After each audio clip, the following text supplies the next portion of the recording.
Turn it on and rip the knob off.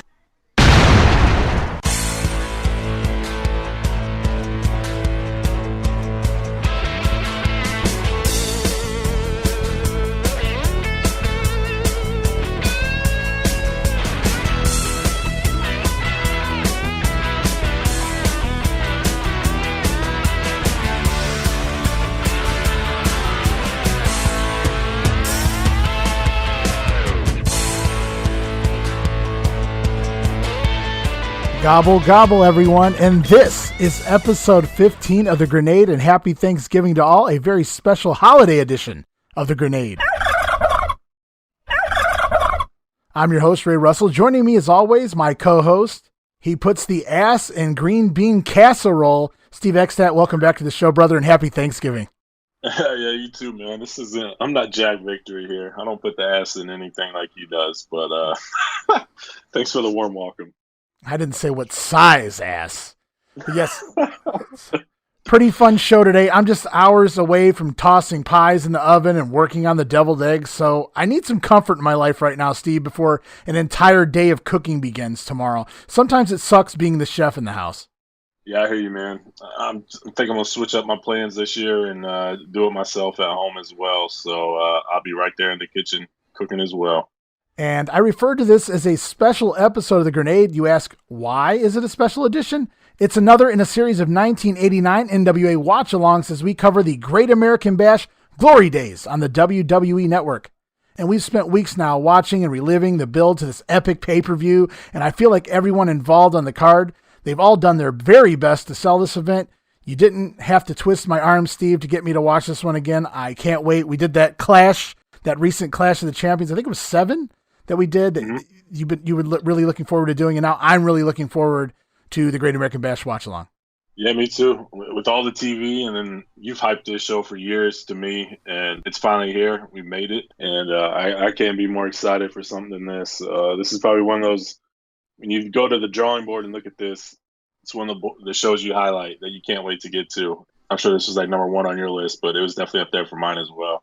Yeah, and if you run around Google and you Google like top NWA, top WCW pay-per-views of all time, this Great American Bash 89 is either number 1 on most lists or certainly very near the top. And it's definitely near the top for me as well, if not the best overall show. And we'll talk about that as we go along. We got a long way to go. A big thank you before we get started here this week to Mr. Jim Cornette. Yes, the Jim Cornette, for retweeting and responding to our tweet that was posted several days back. It featured that insane spot where the Midnights kind of hoisted Trent Knight up in the air like it was like ballet as he landed right into the hands of Dr. Death for that press slam. It went viral, Steve, in a matter of 24 hours or something, like 27,000 views, over 1,000 likes, over 100 retweets. That was just in the first 24 hours from the time I posted it. So very cool stuff. Cornette even went out of the way to explain how the spot came about. It's very uneventful, but still very cool to hear him tell the story real quick. He explained that he simply went up to Doc and said, "Do you think you can do this?" And Doc just smiled back and said, "Yeah." And so there they went with the spot, and I posted the video. Go to our Twitter and check it out now. It's really, really cool. And also a big thanks to Hurricane Helms, who also wound up retweeting the video. I'm sure that helped quite a bit as well. So it feels really cool when we share things that take off on Twitter or social media, not because it's a feather in our cap, but I feel in some weird way like we're preserving the history of the business, reminding people or showing people for the first time these amazing promos and spots and things that have been forgotten to time.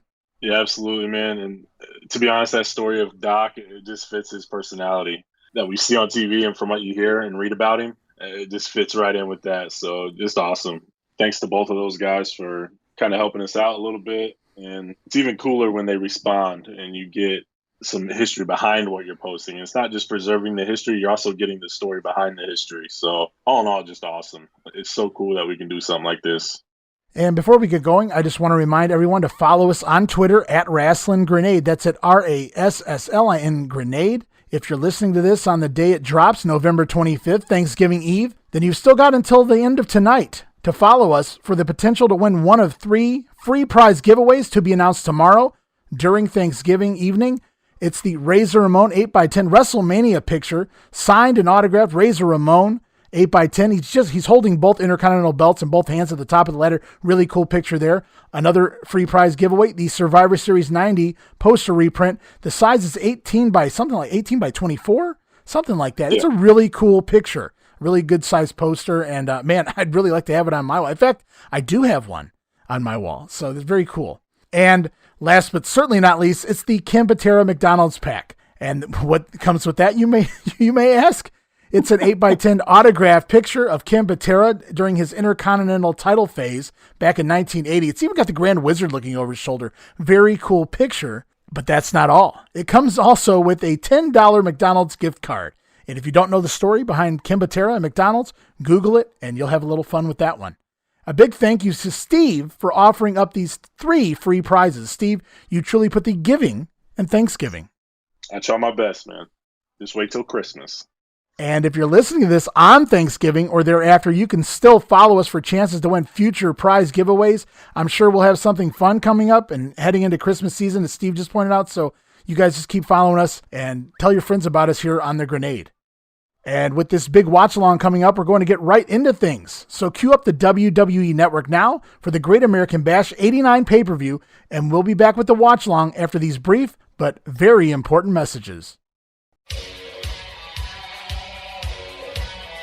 The Wrestling Memory Grenade is proud to announce the launch of WrestleCopia brand and the WrestleCopia Podcast Network, which you can find over at www.wrestlecopia.com. That's WrestleCopia.com, WrestleCopia.com. You've probably heard me mention in passing all the way back to episode 1 of The Grenade, the WrestleCopia brand. You may be asking, what is WrestleCopia? The name derives from the words wrestle, for wrestling, and copia, which is defined as having plenty or an abundance of.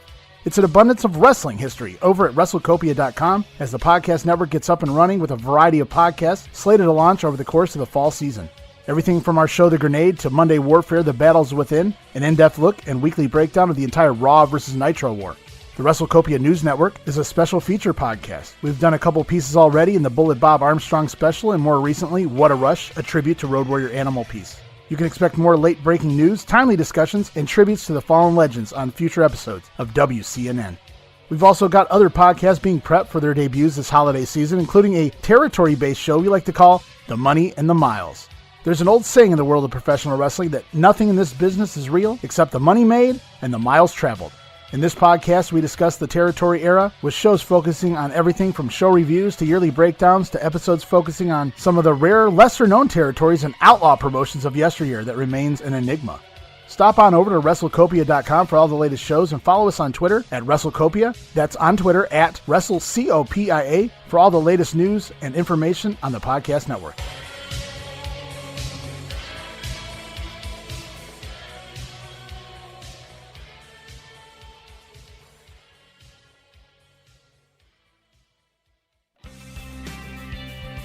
On behalf of the Wrestling Memory Grenade and the WrestleCopia brand, we are proud to announce our very own Patreon account. We encourage everyone to stop on over to patreon.com/WrestleCopia and check out an amazing 14 tiers. And depending on your budget, we have everything from as little as a $1 tier to as much as a $100 tier. Get you all sorts of exciting offers. It really all depends on what offer you value the most. You can do anything from join Steve and I right here as co-hosts for an episode of The Grenade, all the way down to unedited versions of the show, early access to upcoming episodes, beat everyone else to the punch, see what we're saying before everyone else gets to hear it, plus my insanely detailed show notes, which I value ever so dearly. You can even pick the flick, and what that means is if you subscribe to one of our You Pick the Flick tiers, you'll tell us, me and Steve, what show it is you want us to review. It can be a watch-along on the WWE Network, YouTube, Daily Motion. It can even be a live review of a rare show from my personal archive vault of videos at home. No promotion, no territory, no era is off limits. You can request anything from your favorite WrestleMania to an episode of 1982 World Class to the 60-minute classic between Jack Briscoe and Dory Funk Jr. from 1970's All Japan. Hell, if you want to put us through the misery, we'll even pull a Mystery Science Theater over here and watch Hell Comes to Frogtown starring Roddy Piper. You tell us what you want us to review, and we'll do our own little watch-along and do our best to entertain you guys and give you guys insight in the process. And it doesn't end there. There's a $5 tier, a Power Patron tier. All you have to do is subscribe $5 to our Patreon account, where you, as the Patreon, get exclusive access to the Power Hour podcast that we release anywhere from 2 to 4 times per month, with the potential for bonus episodes being added at any given time. It's unfiltered, uncensored, unedited. We say whatever we think, whatever we feel on just about any topic. We'll answer your questions, review recent pay-per-views. There's even a little segment we like to call Things Meltzer Said, where we pick apart and debate things Meltzer said. All of that, plus other random questions, opinions, and stories are shared here on the exclusive Power Hour podcast. Or, for only $2 more, you can subscribe to the $7 tier, the All Access tier, where for $2 more, not only do you gain access to the Power Hour podcast and everything on every lower tier, but you'll also have complete access to our entire full library of random show reviews and watch-alongs we've done and continue to do as a side project. We review everything from the Flair Steamboat 2 out of 3 fall match from Class 6, all the way down to the Halloween 1985 edition of Saturday Night's Main Event. It's a proverbial hodgepodge of randomness, as you never know what we'll review next. And it's exclusive to the All Access tier or any of the higher tiers over at patreon.com/WrestleCopia. Check it out now. That address again is patreon.com/WrestleCopia. That's Wrestle C-O-P-I-A.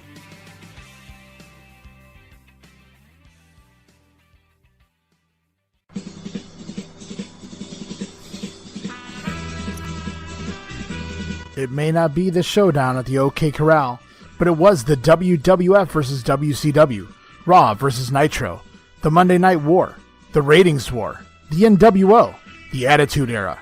While everyone discusses who won the war, it's truly the battles within the war that made this weekly episodic rivalry so exciting.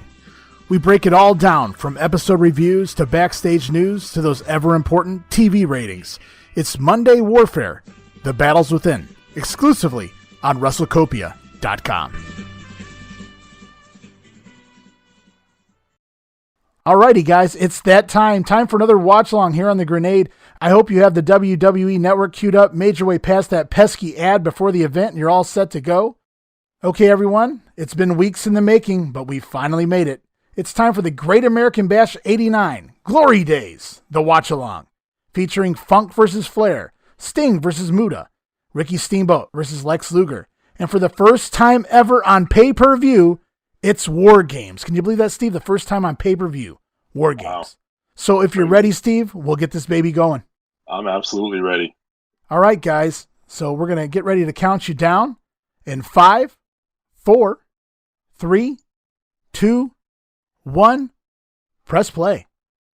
Welcome to Baltimore, Maryland, and the high-intensity action of Glory Days, in contrast to the serenity of the thoroughbred farms of Worthington Valley. Here in Baltimore, the Inner Harbor, one of the great reconstructions of a major city in the United States.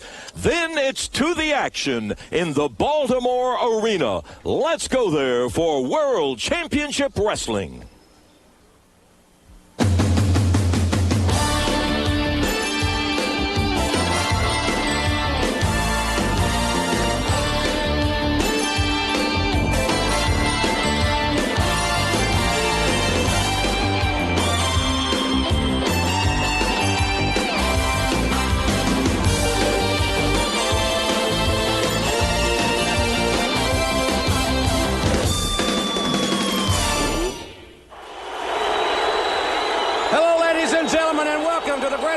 Bash Glory Days. We are coming to you live from the sold-out Baltimore Arena here in Baltimore, Maryland. This is the Great American Bash Glory Days.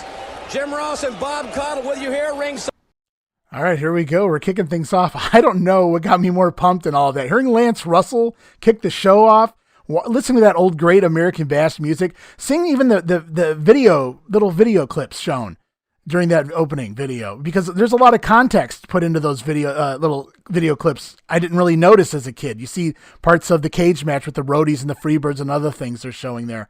And then we hear Jim Ross kicking things off with Bob Cottle. And here we go right away into the opening match. And I won't spoil, this is not really a spoiler, but there's a couple of issues here with the WWE's version of Great American Bash 89, Steve. So there's a couple cuts. There's a cut during the middle of the Battle Royal. I don't think you lose a lot, but there's a minute or two cut out of the Battle Royal, and then there's a cut shortly after the Battle Royal as well. We lose a Terry Funk promo. However, the Funk promo, it actually screws up on the actual live version, so it's not complete even on the live version either. As the guys come down for this Battle Royal, Steve. Yeah, wearing holding their little crowns there. I love the entrance here. The lights are great. The ramp, the lighting. It just looks awesome. Big Scott Hall made it to pay-per-view. This is one and only in the 80s. Ranger Ross. I love it. Love it. Glad these guys are getting a payday. And it's 14 men here in this triple chance, triple crown battle royal. Sullivan, Rotunda, Dr. Death, Terry Gordy, Eddie Gilbert, Rick and Scott Steiner, Scott Hall, Ron Simmons. We got the Steiner brothers, Scott Hall, Ron Simmons, Ranger Ross, Flying Brian, Wild Bill Irwin, and the Skyscrapers. They're not even waiting for Sid and Spivey to get in the ring. Everybody else going at it. And the story here is supposedly all the men here are in the Triple Chance Battle Royal. This is the finals of the Battle Royal. There's Teddy Long standing back there in the dark. You can barely see him. Watching the Skyscrapers from afar. And the story, and there's a clip already, it looked like. The story here is supposedly all 14 of these men won a battle royal at the various Bash Tour house shows. Not true. And this is the finals. All of the winners are here in the finals. And the reason there's only 14 is because some of these guys won more than one battle royal. And that's their story, and they're sticking to it. Surprised. And based on the random people involved here, some of them already have matches tonight. I believe only 4 or 5 of them are working the battle royal solo. They don't have another match here tonight. I'm assuming they probably kind of walked around the locker room and said, who wants to work the battle royal? And this is what we got.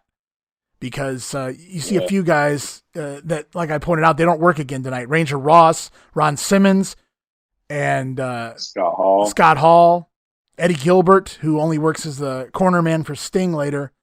That may be it. The other 10 guys may all have matches. It's kind of odd to see Pillman and Irwin out there. Their match is next following the battle royal. Did they go back and come back out? Well, They had to. It's funny as hell that Doc got in the ring with his crown on and wrestled with it just to start.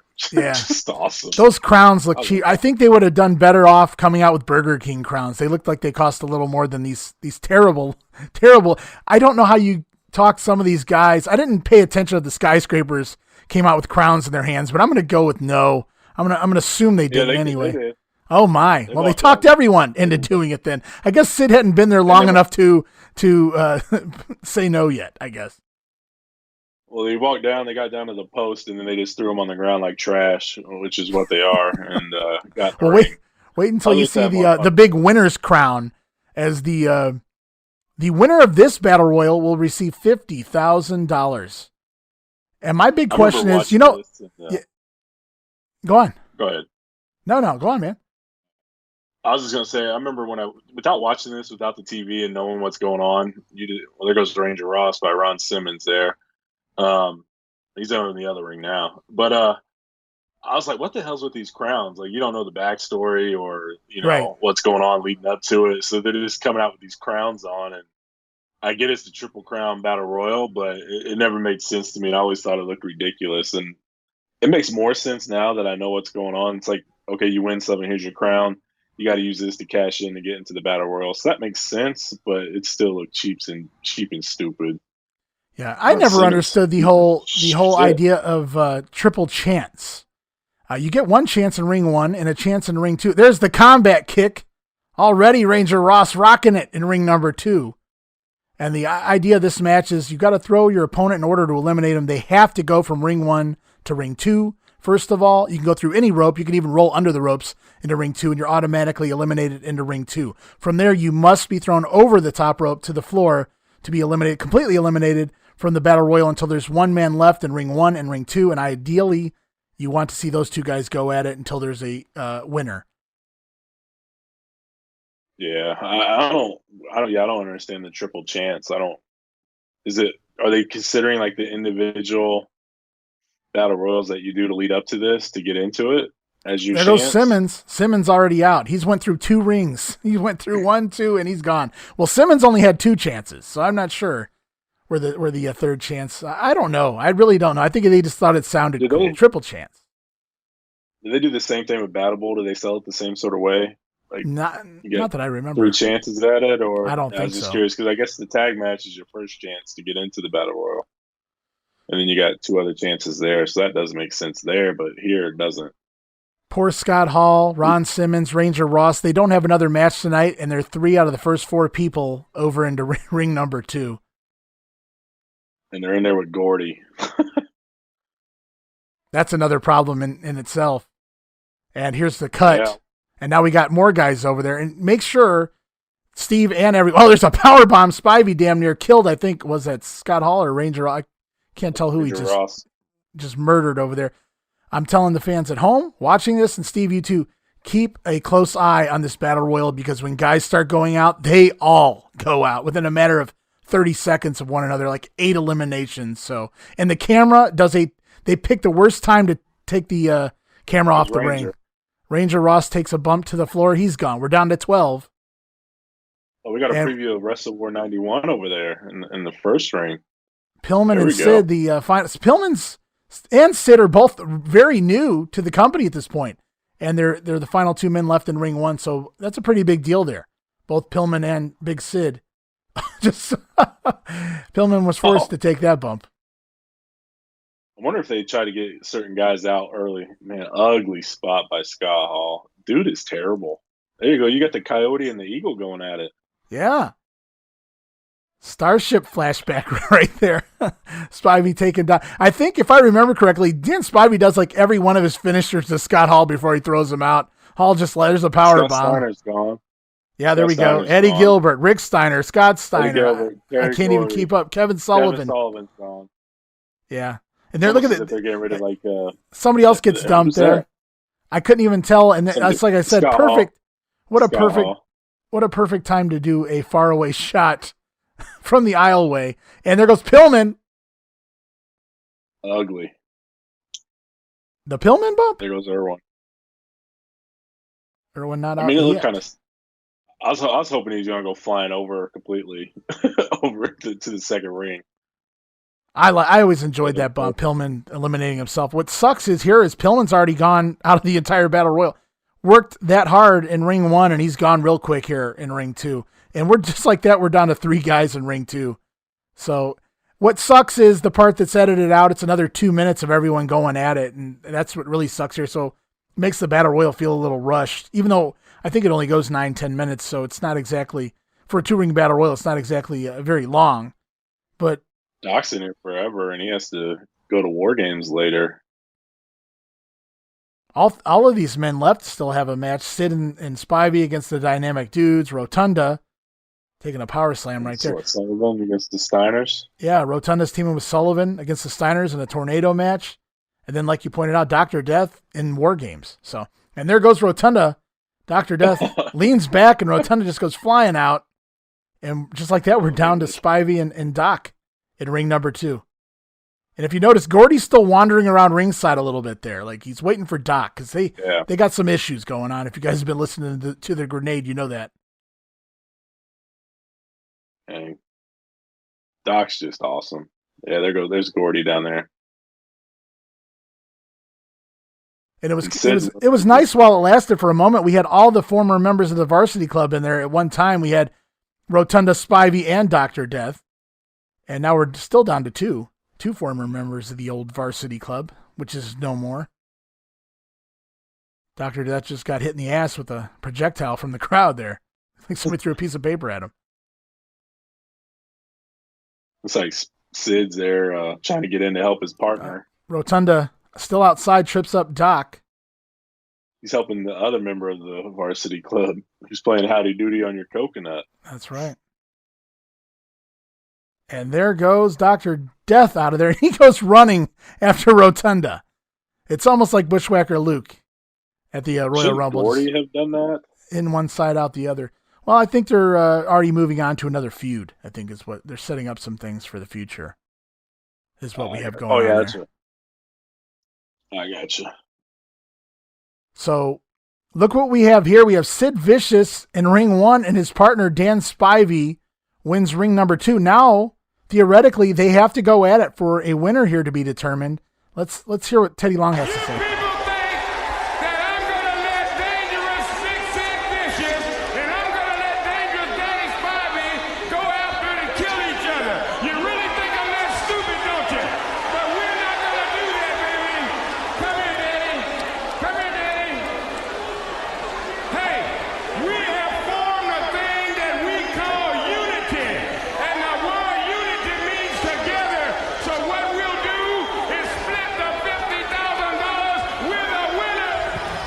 us And there's your other edit. I'm pretty sure we're good for the rest of the show. And all you're missing right there actually was they cut to a Terry Funk promo, pre-tape Terry Funk promo, and he starts to tell everybody he's going to take the Glory Days and make it the Gory Days, which we heard repeatedly on TV leading into the pay-per-view.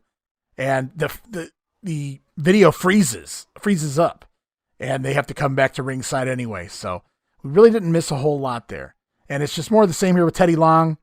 He won a $50,000. The Skyscrapers are going to split the money, although I'm thinking Teddy's going to keep it.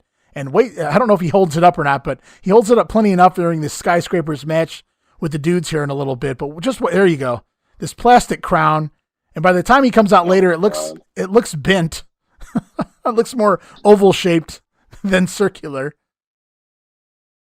Like, you're trying to look like competition to Vince and company, and you have a shitty crown like that. Macho's running around as Macho King, close to it or getting close to it if he isn't already, with a decent looking crown, and you're going to come out with that.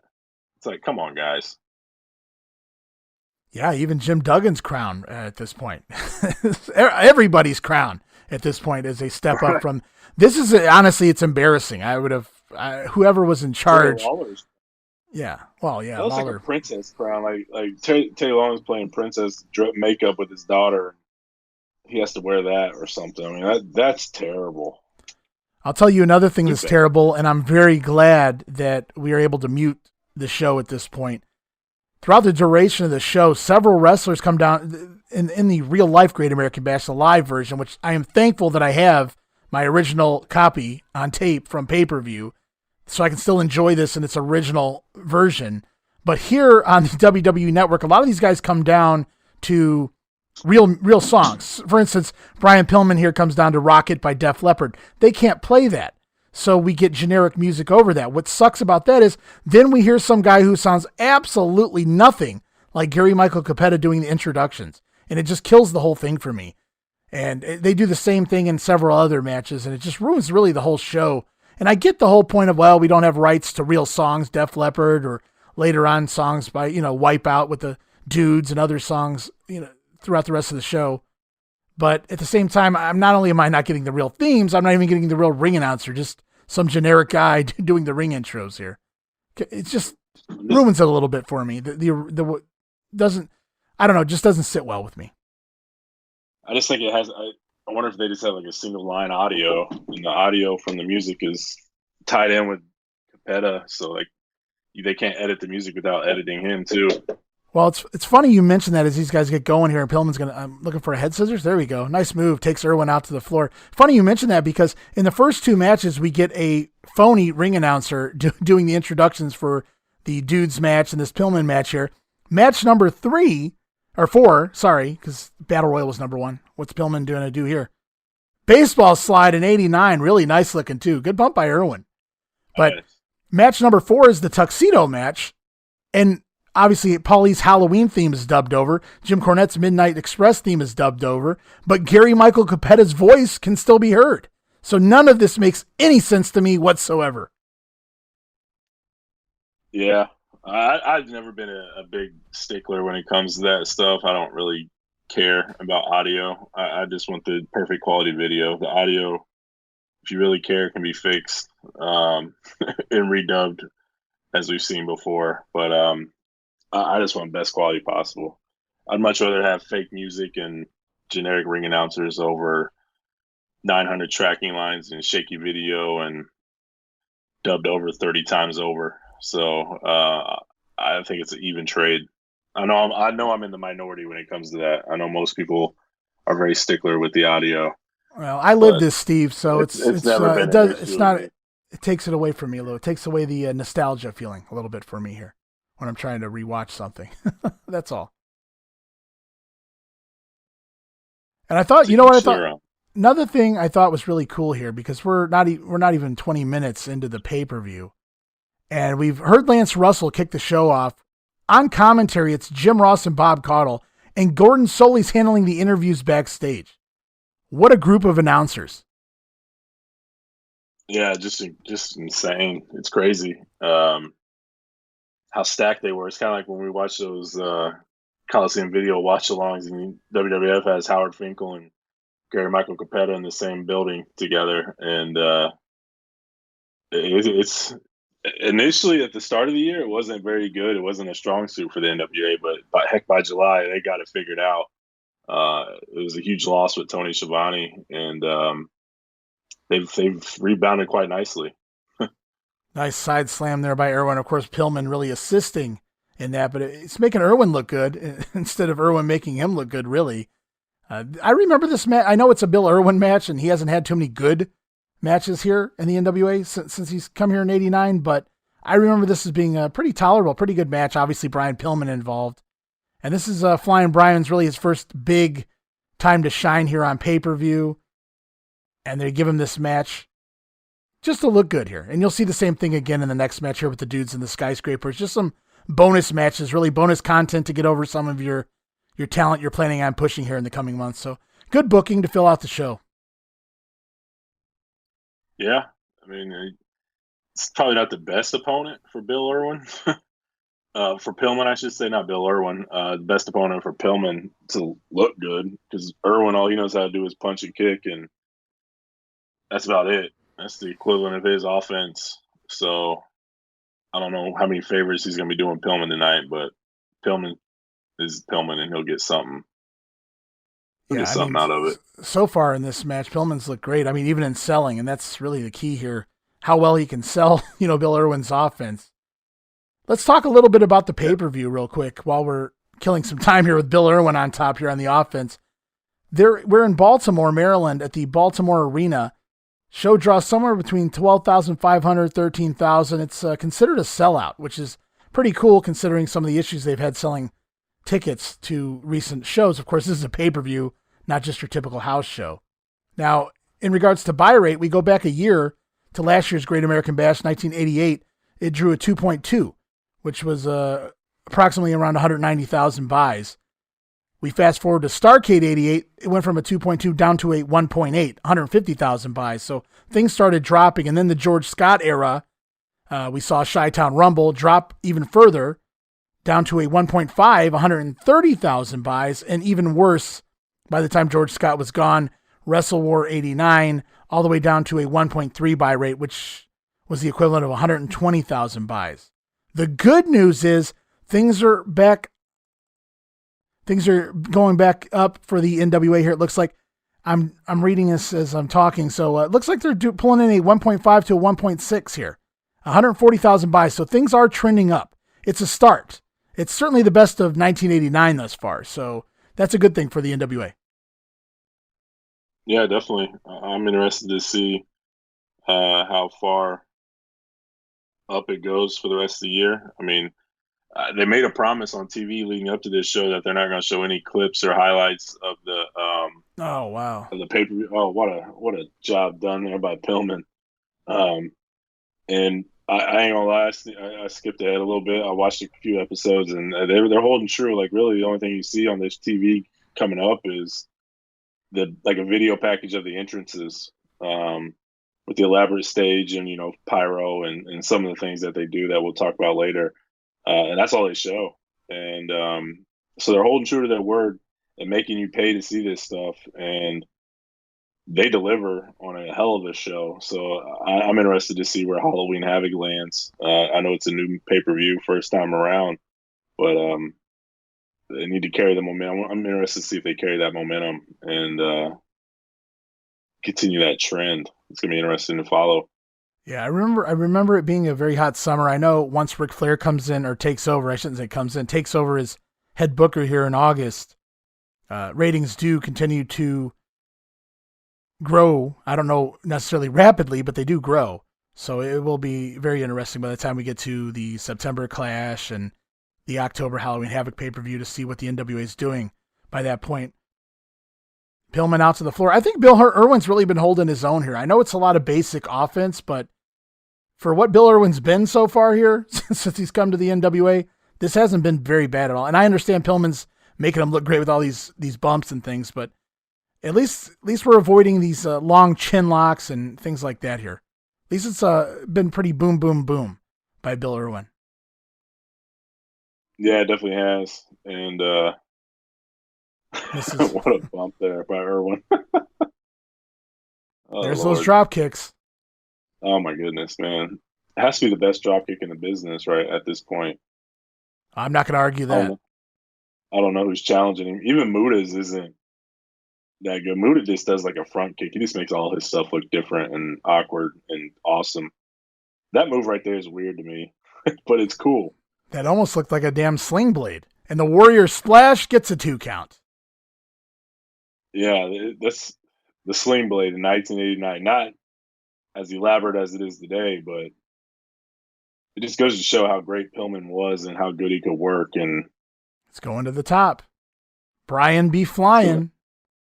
He's going quite a ways. I'm going to call missile dropkick. Well, I was half right. It was an attempted missile dropkick, but Irwin out of the way. Nice bump by Pillman. Let's see if Bill Irwin can capitalize here. Hit that shitty bicycle kick. He's hitting him on the stomps here. Oh, Lord.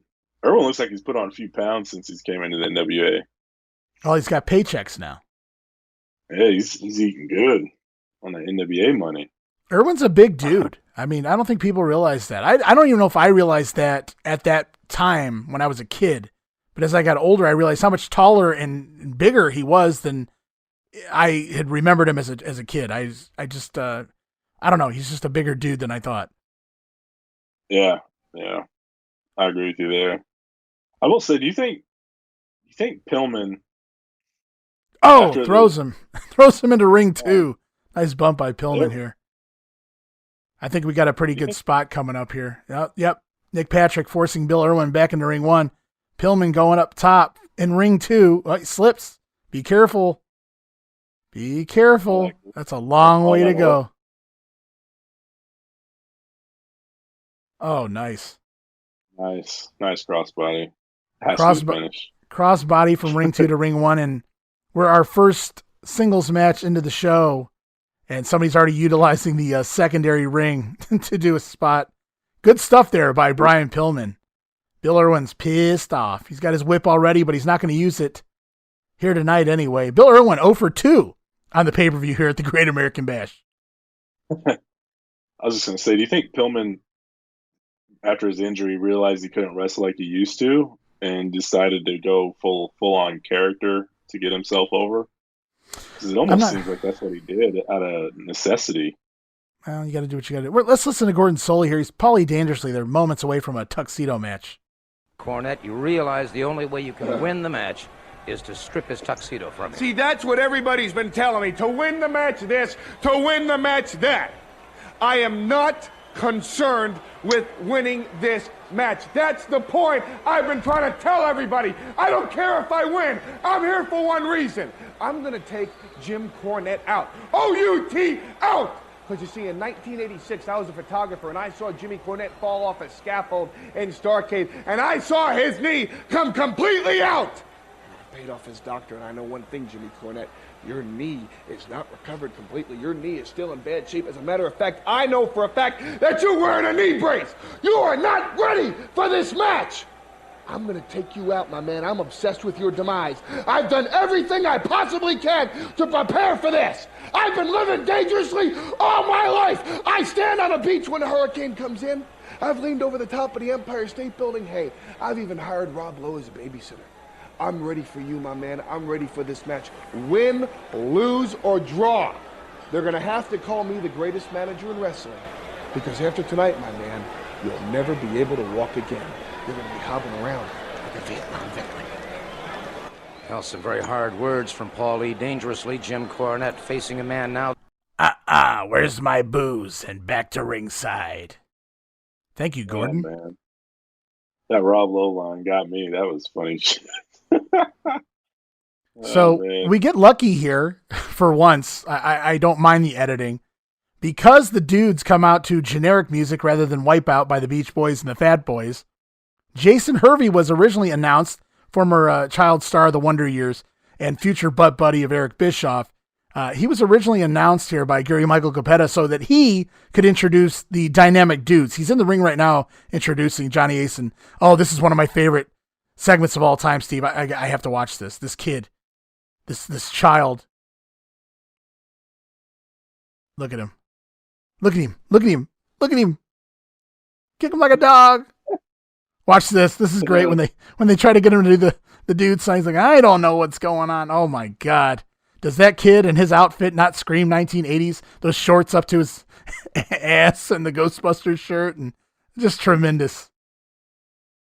My nephew looks like him. I remember watching this, and I took a picture of him and I sent it to my sister, and she was like, I was like, that's my nephew there. I'm not going to give his name away, but there's Jason Hervey. She's like, it does. Yeah, I seen him down ringside helping with the announcing desk when Pillman landed on the announce table. Kind of unplugged something. He was helping him down there, so I knew I seen him down there, but I didn't know he was supposed to call out the dudes. Trash. Nope. Yeah, so I don't mind that we missed that introduction. I was never. What's that? I do like the fact that Paul Lee brought up the knee on Cornette, because we did talk about that last episode. Right. How Cornette got hurt one day before the show.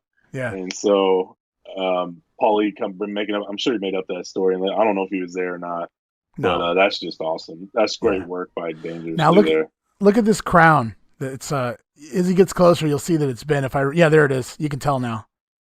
It's more egg shaped. And this is where I would love to have played the audio to listen to the introduction of the Skyscrapers coming out to their music. But again, generic music overplays, and Spivey goes after that fan there. They're not here to screw around. Was close. Yeah. That dude probably shit his pants. Yeah, we almost didn't get this match here. Spivey almost found himself sent to the back. In a lawsuit. I think Sid would have handled this match just fine by himself. I'm sure he would have still gotten the win. In fact, this match is quite insane, and there's a few spots in here. I made marks, if I remember correctly anyway. I'd love to try to play the audio. You won't believe how loud this crowd gets for Sid. These guys have only been teaming for a few weeks. Sid's only been here less than 6 weeks.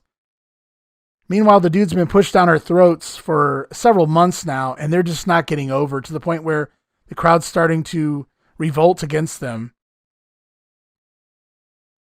Yeah. And what's really funny about there it is. Look at that piece of junk. I can't believe he brought it back out. Winning it in the Battle Royal and bringing it back out later are two different things. We never see it again, I'll tell you that much. That I remember anyway. Oh my God. Spivey's been in the business long enough and done enough by this point to say, get that shit out of here. Sid and Long may not want to lose their spot, but Spivey doesn't care. He could have said something. Well, Sid's not losing his spot no matter what he says, I'm thinking at this point. Well, we all know Sid can't lose his spot no matter what he does or what he's involved in. He just has that look, man, that you wish you were born with, because you'd be in the same dang spot as him. And the fans right now are giving it to Teddy Long, chanting Peanut Head. The chant has caught on. I believe the camera even goes over top to show off Teddy Long's beautiful peanut head, that bald dome of Teddy Long. And Teddy's just shouting into the camera. Oh my gosh. If I remember correctly in this match here, Dan Spivey, I don't know if it happens right away, but eventually once he does tag Sid in and tags him out, every time he tags Sid in, the crowd goes nuts. Every time Spivey tags back in, the crowd starts booing. They just want Sid. And you'll hear we want Sid chants throughout this match as well. I'll try to pick one of them up. And it's loud. It's some of the loudest stuff on the entire pay-per-view. It's crazy how much this Baltimore crowd loves Sid. Not necessarily the entire Skies. You can't really you can't really help but ooh and ah some of the stuff Spivey does to Shane and Johnny here as well, because he takes some liberties. Look at that no sell the drop kick. Johnny Ace, who's a pretty tall dude himself. I mean, it's not like Shane Douglas was throwing that drop kick.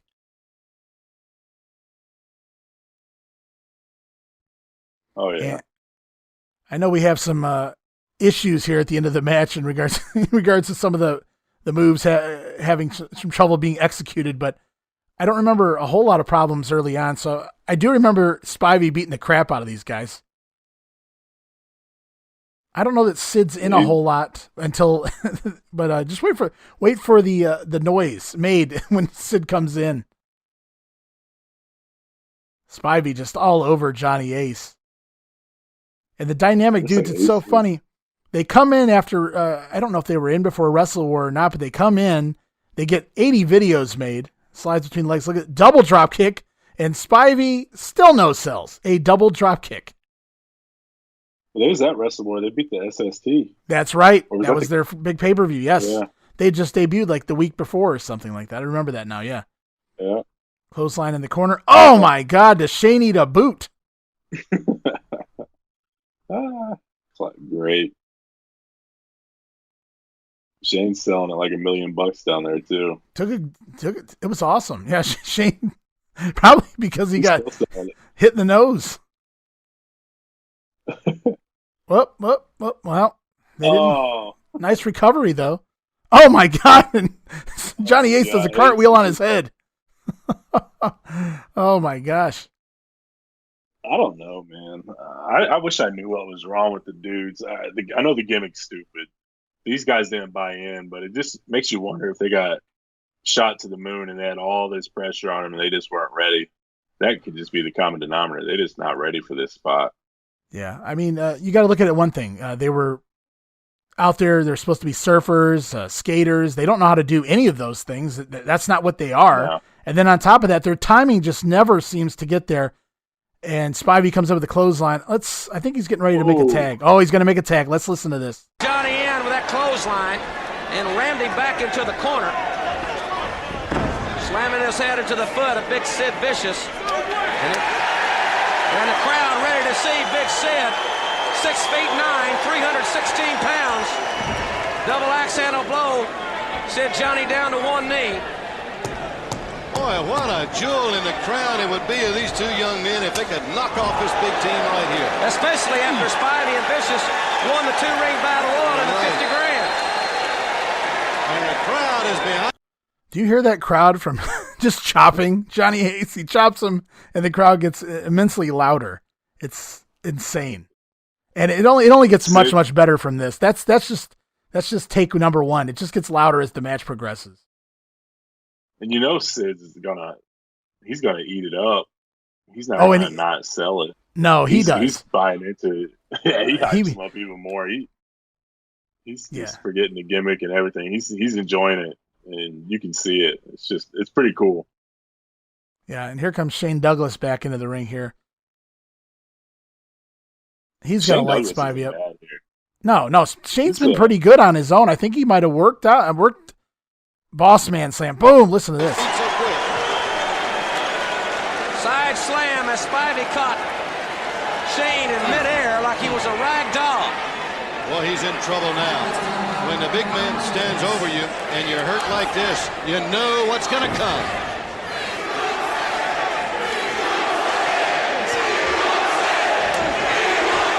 They got him hurt in the back, and they're going to stay right with it. They're going to pound and beat on him. That "We Want Sid" chant, it's almost like it's as loud as you would chant for a main eventer that's been around for years. It's insane. Nice razor's edge there. It's crazy. What has he done? That's what I was going to say. They really haven't done a whole lot at this point. A lot of their matches on TV, they really haven't showcased what they would become. So for him to be as over as he is here, Spivey's the one that does all the moves thus far. I mean, anyway, in the matches. So it's just, I guess it's the look. Look at Teddy Long, as Joey Styles would say with Joel Gertner. He couldn't kill a cockroach with those stomps. Unless everybody remembers him killing Dwayne Bruce. I don't know what the heck Sid's done leading up to this that would warrant any sort of reaction like that. But Teddy Long's out there working the softest kicks in the world.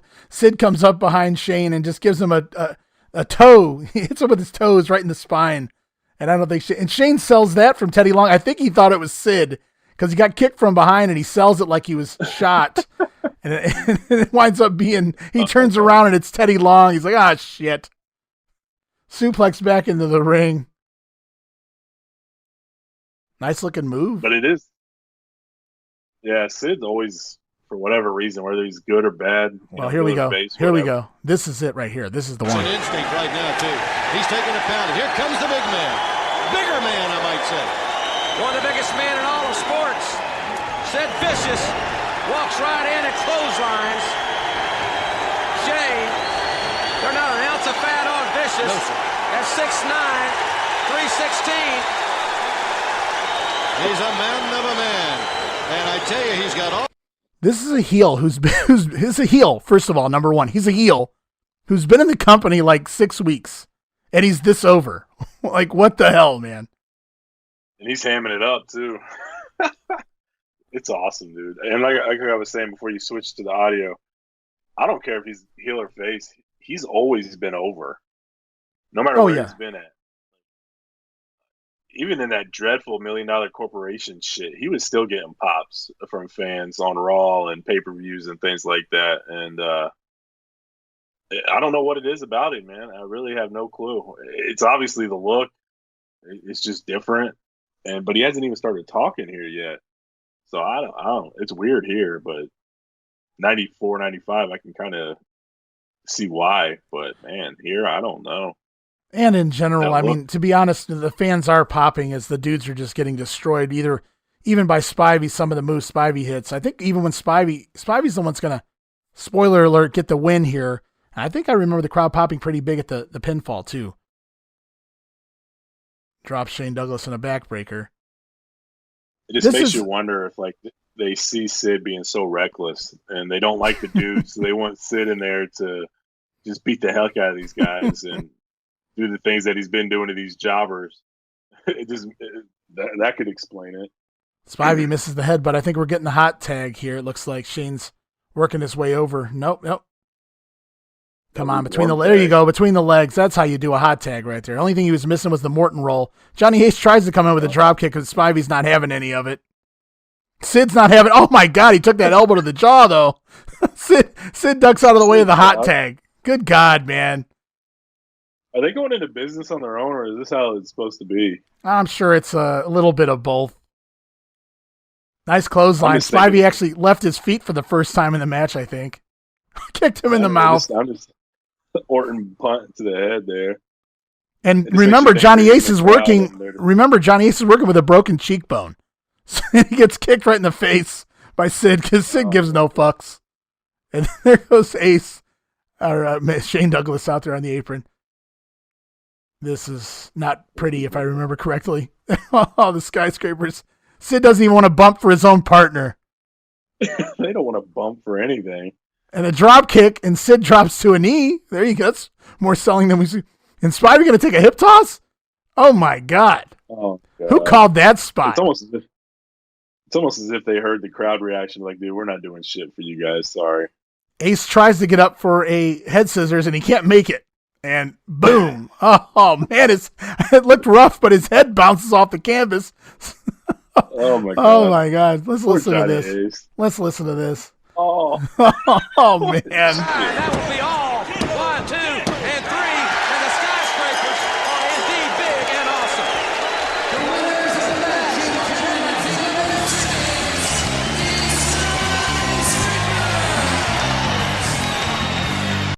What a dumpster fire for all the right reasons. That was tremendous. I loved every bit of that. That was great. Oh, Johnny Ace gave it back to him at the end there. He's like, I'm going to jump early and make you look stupid for not selling any of our stuff. Teddy Long taking his Gordon Sully in the back with Jim Cornette. Let's listen to what Jim Cornette has to say in response to Paulie Dangerously. Oh, he wants to cripple you. Well, let me tell you, Paulie Dangerously, he's done his homework. He was exactly right on all his facts. At Starrcade 86, I did get knocked off that scaffold, and I did blow my knee completely out. I suffered a torn anterior cruciate ligament. I underwent surgery. I was in a hospital for a while, and I still have to wear a brace because orthoscopic surgery couldn't repair it sufficiently. So you've done your homework right, Paulie. But I'll tell you this. This is a chance for me to prove myself. This is a chance for me to get some satisfaction, not only for myself, but for all those people across the country who would like to take one of these and put it upside your head. And that's why I don't care. If you break one of my legs, I'll come hopping to you. If you break both of my legs, I'll crawl like a reptile on my belly to get to you, Paulie. because I want some satisfaction. You've tried everything that you could think of to take my place in the NWA. You've copied my men. You've copied their moves. You've copied my dirty tricks and my cheap tactics. You have tried to take my place. But the only way you'll ever take my place, Paulie, is when I'm 6 feet under, and if you want me there, you're going to have to put me there yourself. You ain't man enough to do it, and I'm going to prove something right here. Because if there's one time in his life that Jim Cornette needed to get physical and needed to win a fight, then, brother, it's right now, and I'm going to get it everything I got. And part of it's going to be for me, but part of it's going to be for all those people who've supported me, and after all the things that I've done in the past, has said, Jim Cornette, we're on your side. I'm getting out of here. Well, all right. We're going to the ring, and let's hope it's not the end of the career for Jim Cornette. Let's go to the ring. Pour me another one, Pedicino. Back to ringside. And here we go. This is the tuxedo match, Cornette and Dangerously. It's these guys do these work to shoot promos so much. It's really clever, like you pointed out earlier, of Dangerously. Mentioning going back to Starrcade 86 and the scaffold bump that Cornette took where Bubba was supposed to catch him and he didn't. And he wound up blowing out his knee and having, that injury basically permanently for the rest of his life. And here, we mentioned this on the last Grenade in passing, just when I was doing the Bash Tour results. The night before on the 22nd in Philadelphia, Cornette was involved in a match. He was just a manager there. I think it was a 6-man or something along those lines, involved the Midnights and Dr. Death and things. There was some kind of a spot going on, though, and Cornette needed to get out of the way. And the only way to get out of the way in a hurry was to jump off the apron to the floor. And when he landed, his knee went completely sideways. And as he put it, he tore all the cartilage in his knee. And so he got back to the hotel room. That's the night before this pay-per-view now. And his knee had swelled up. It was awful. He wound up icing it the entire night. And then the very next day, he wound up coming in. He had it wrapped all the way down to the point where he said he's surprised he didn't. Look at this. NWA is number one. Somebody stinks. I'm not sure who. It's bleeped out or blurred out there. But and watch Cornette. Now watch Cornette walk here. He's trying to hide the injury. He's gritting his teeth. He's limping on that leg. It's bandaged up so tightly that he says he can't believe he didn't get gangrene. He said he cut the circulation off in his leg just so he could make it to ringside. He said back then wrestlers didn't really use pain pills, and if they did, they didn't bring them to the shows. It was something they took after the show. So he had to scrounge around the locker room and ask for a Vicodin, ask for a Percocet, anything he could find just to make it through this match. He refused to tell the higher-ups just how bad this injury was. So Cornette's working here on one leg. He can't put any weight really on it to do anything beyond what you're seeing right here, walking around. And so going into this match, he told Paulie, I'm going to get at you first, as we're seeing right now, and then I want you to cut me off and take your phone and start beating on my knee brace. Don't beat my knee, but beat my knee brace because I got the brace on over my knee. And immediately, here's Paulie with the powder. You'll see Paulie begin to clock him with the phone on the wrong knee. And then in the middle of the the tussle, Cornette's yelling at him to change knees. You're hitting the wrong knee. So Paulie has to switch knees, and we'll see that here in a second. There you go. It's funny listening to Cornette tell the story, and then you're actually watching. You know what I mean? It's pretty cool. Yeah, you can see the brace there. You can see it through his pant leg. How bad it is. That's crazy. I mean, it's Macho, like we talked about. He wrestled Mania 5 with the staph infection, tightly bandaged, and just went out there. This is a long-standing feud, and Cornette, for all his faults, his one of his redeeming qualities is that he loves the business so much, and he's not going to shortchange it, and he's not going to, half-ass it. If he's going to be out there, he's going to do it right, and he's not going to let something not be finished. So hats off to him for gutting it out in a match that, it is important, but it's two managers, and the show would be fine without it. Right. But he went out there and did it anyway, and his leg be damned, It's just cool. That's really cool. And for those curious, this feud started all the way back in October when Paulie popped up on NWA TV straight from the AWA with his version of the Midnight Express, and that was the feud that started this all. It was Paulie and his Midnights versus Cornette and his Midnights, and that went on through February or so, March of 1989, and Paulie switched over to the SST. The Midnights wound up taking a hiatus from television, and they've returned here, and this feud hasn't really ever been resolved, so we're resolving it finally. Cornette and Paulie Dangerously this many months later. And they just wanted to make sure there was a payoff, and I give them both credit for that. And what's really funny here is if you listen to the commentary, which we're not, the first half of the match, I guess Bob Caudle and Jim Ross are prepared to do a comedy bit for this match, not realizing that these two guys were going out here to have a real fight. They didn't want to do the comedy thing. In fact, I think Cornette told the story that Kevin Sullivan was on the booking committee at the time or something along those lines, and he said something to Cornette right before they went out, like, two managers, make sure you do a couple comedy spots. And that's just not what they had in mind here. And you'll watch that as this match plays out. And it's funny, if you listen to the commentary, Caudle and Jim Ross realize that at some point, and they shift this over to treat it like a real fight. And that's kind of cool, too. It just tells you how good they are. And Cornette crumples. Bob Caudle and Jim Ross are two of the best, and having them together, it has to make the producer and everybody else's job so much easier knowing that they're out there doing their thing. That's one less thing they got to worry about. And that's something huge. It's Vince is all over it nowadays, but that's something huge when you got guys out there, you don't even have to keep an eye on or keep a leash on. And for those wondering why these guys are out here wrestling in tuxedos, if this is your first ever tuxedo match, because we don't get a lot of these nowadays, the object of this match is to strip your opponent down to his underwear. And that's basically how you win the match. And there's really no rules to a tuxedo match. It's right there, if this were a few years earlier, Cornette would have bladed as he goes head first into the post. And I know it was common sense, but it was really wise, obviously, Cornette immediately to try to play off the injury by doing a couple moves to Paulie first, but then going right into a spot where Paulie takes his leg out so that he has an opportunity to sell the injury that he legitimately has. Yeah, that just goes to show, like, Cornette knows his stuff and he knows what needs to be done, and he can call a match, he can work a match. He's not. I think you talked about, I don't know what episode it was, but you talked about his punches and how he can really throw a great punch. Yeah. And there's still guys that can't even throw a decent punch. And Cornette's a manager, and he can do one in the spot times that he has to do it. And that's because he cares. So just awesome stuff here. It really is. Like, I would not expect this from a manager match. No, not that there's a lot of manager matches out there, but the ones that are never typically very good. And some of those, though, you get guys or managers that used to be wrestlers, like a Bobby Heenan, you're going to have a good match. These guys were never wrestlers. Look at Cornette. Look at these punches. They're almost Jerry Lawler-esque. And Paulie with the backflip sell. I always love that bump from Paulie. Yeah, it's awesome. He's not doing that sell job nowadays. Oh, no, absolutely not. It's kind of a shame that do these guys really hate each other still, or is that all work? I think they don't get along necessarily. I don't know. I don't think he's one of those guys that Cornette wants to see, where he claims he wants to piss on their grave or anything like that. I think he doesn't get along, but he certainly shows his respect for Paulie. He still admits he's the best talker right now in the business, and he knows how good Paulie's mind is.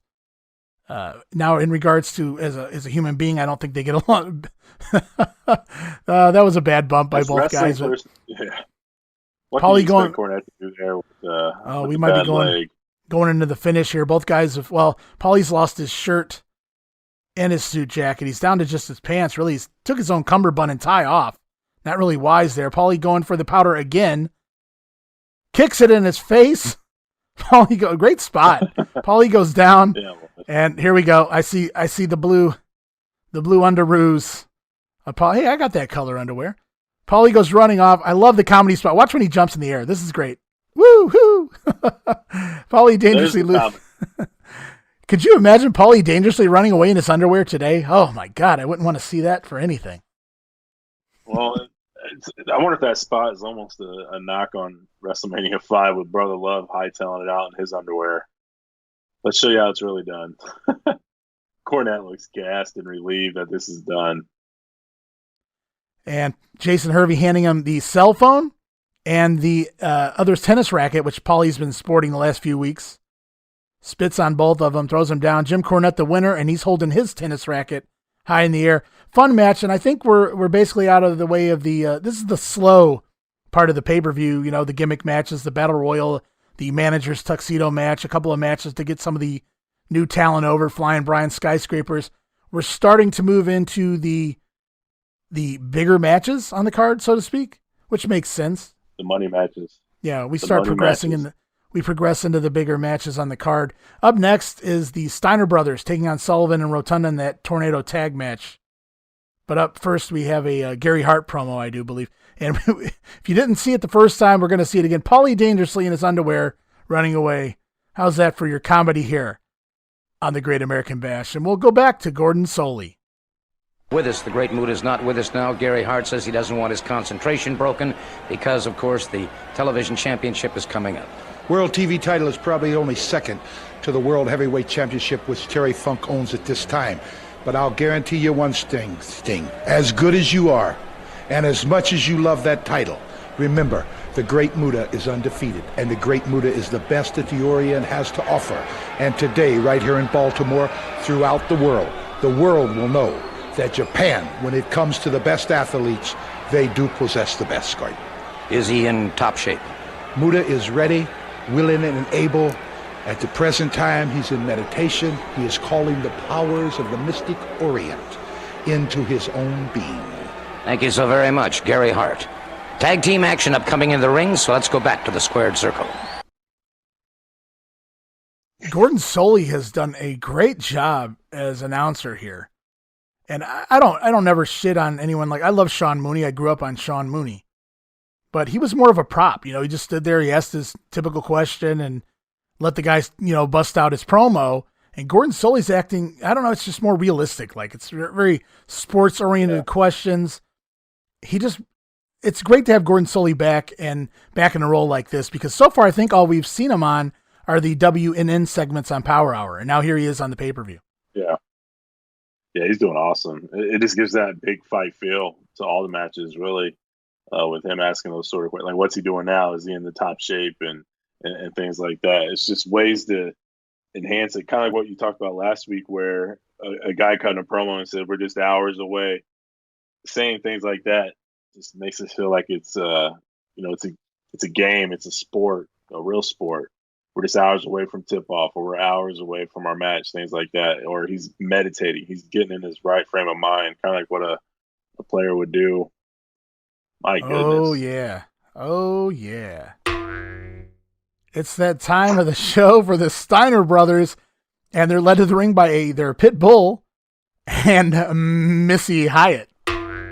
That's definitely not a pit bull. That's a hound there. Oh, well, it was a pit bull last time he came out with the dog. Sorry, you're right. I wasn't looking at the dog. I was looking at, yeah. That dog's trying to get at every fan. But, oh Lord. Missy Hyatt rocking the pink there. Yeah. Don't expect many wrestling moves in this. They might throw a couple suplexes. There's the Steiners, but I don't remember a whole lot of wrestling going on here. This is Scott Steiner shakes the ropes. He's the warrior.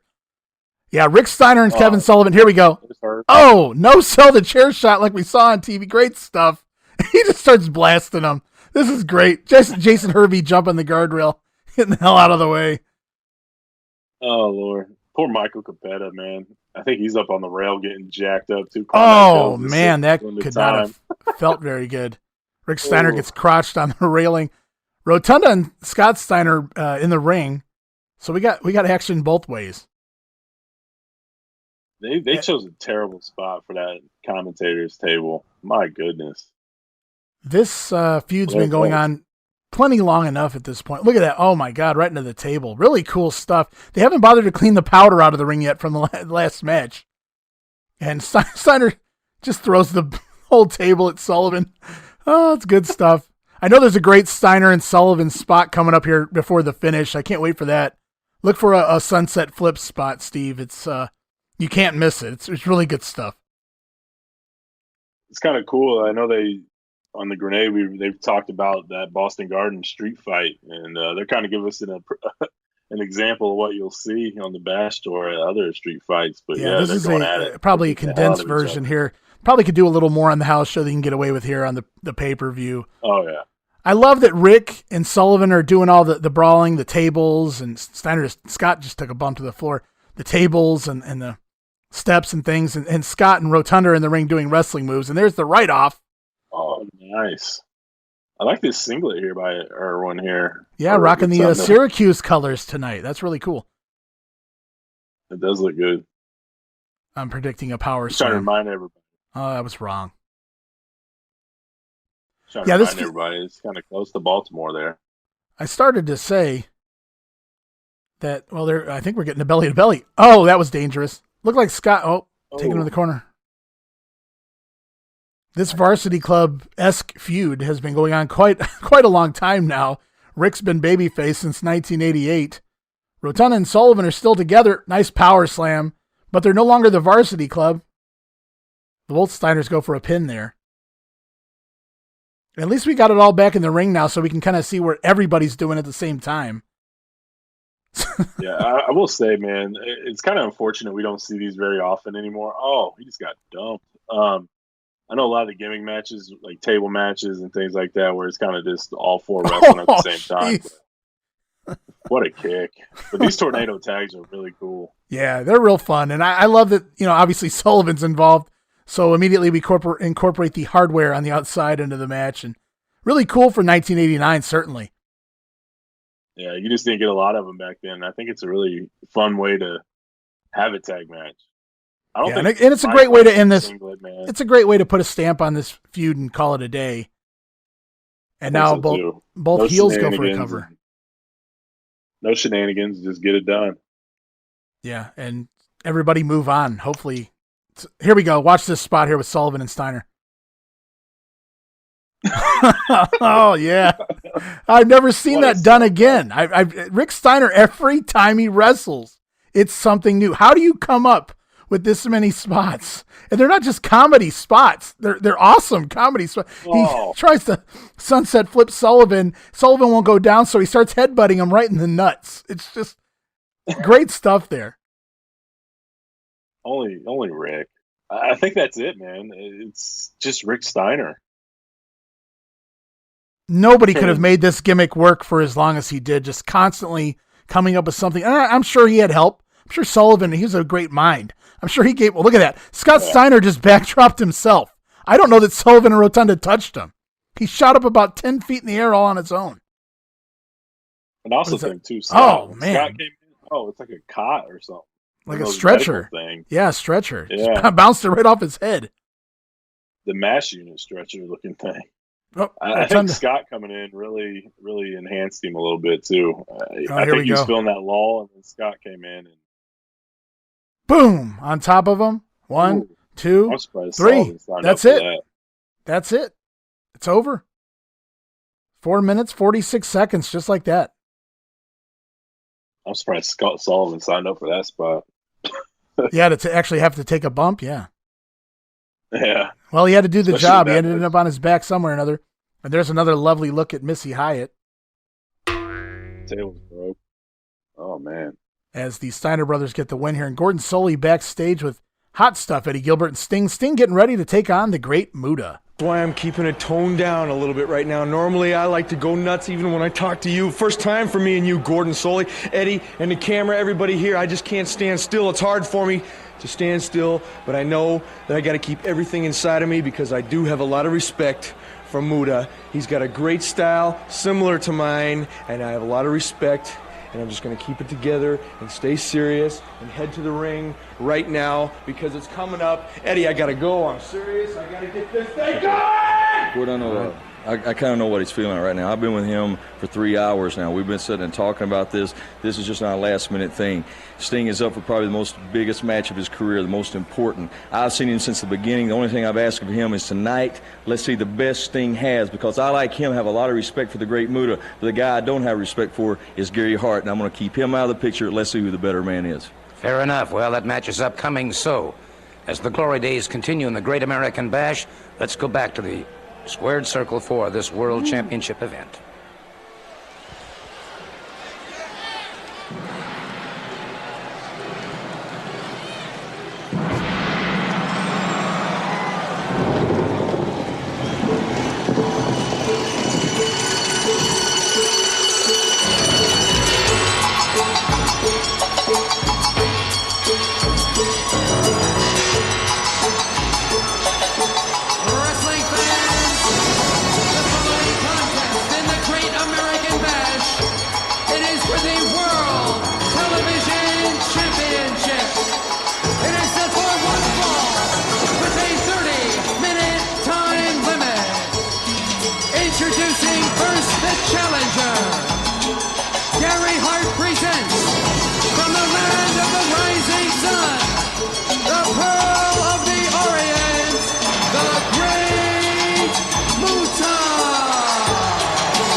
You just don't mute that introduction, Steve. No, you don't. Man, I love that music. I'm so glad they didn't have like that generic, stereotypical Japanese music that WWF has. I mean, that was just awesome. I just love Gary Michael Capetta, the way he calls Muta's entrance. It's phenomenal. It's probably easily one of, and look at Sting rocking these colors. Really cool tights here. I like the colors on Sting here tonight. Oh yeah, he looks great too. I love that promo from him too. He didn't. It's on what he's been saying, but he's so pumped up and so fired up for this match. But he's also, it's like a nervousness about him. And I thought he did a great job of getting that across. Like, he's just like, I'm done. I'm ready to get out here and get this match going. Yeah, Sting's come a long. That was a really good promo. Sting's come a long way since January when he was just goofing off and having fun. Here in July, he's the television champion. He's wrestling the Great Muta in one of the top 4 matches on the pay-per-view. He's number 3, I think, in the rankings. So yeah. Man, it's or maybe number 3 in the rankings. So yeah, it's just Luger and Steamboat. And they've been planting the seeds for the last couple of weeks of Eddie Gilbert doing a heel turn here on Sting.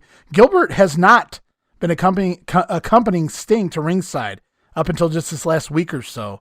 He talked his way into this match, promising to help Sting offset Gary Hart at ringside.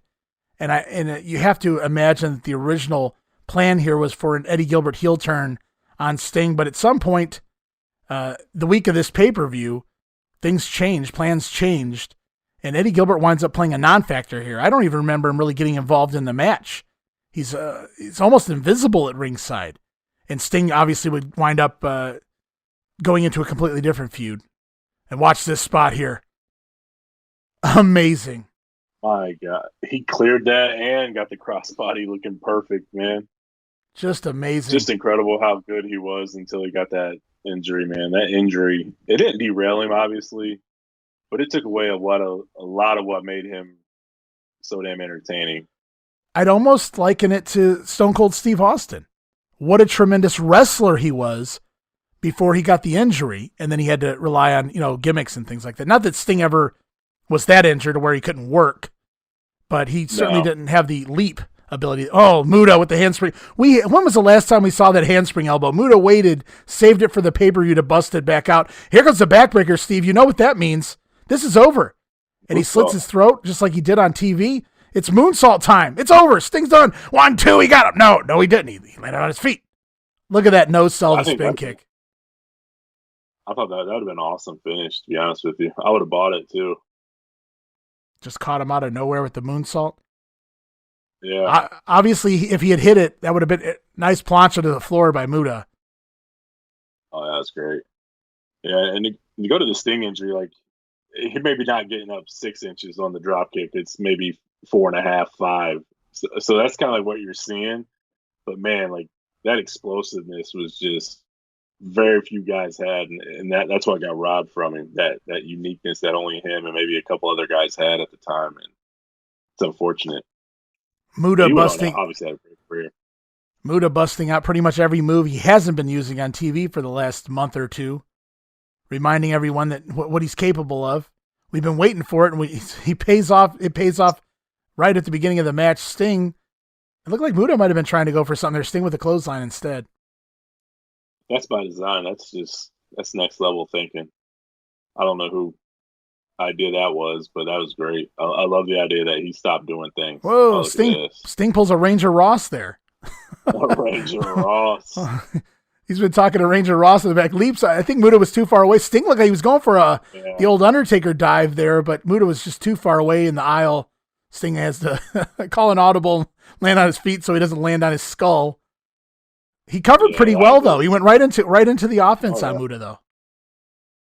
Yeah, he did. He was thinking in there. He's not just goofing off. A dude in the ring doing his thing. Just goofing around. According to, February Sting? Yeah, he's come a long way in the last half year.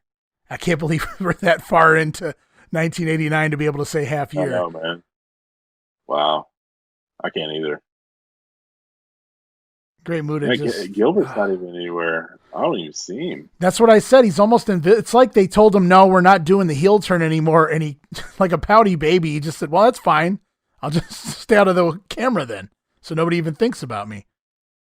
That's what I remember about this match. Where the hell's Eddie Gilbert? And he is out there because he's out there at the finish. Yeah. He doesn't get involved in the finish, but I remember him being out there. So it really is weird that the whole story was Gilbert was going to be out there to offset Gary Hart's interference. Really, I don't really remember Gary Hart interfering. And if he did, I certainly don't remember Gilbert getting involved with Gary. So it's unfortunate that the storylines changed. I would have loved to have seen Hot Stuff, Fireball Sting, or Sting get into it with Gilbert because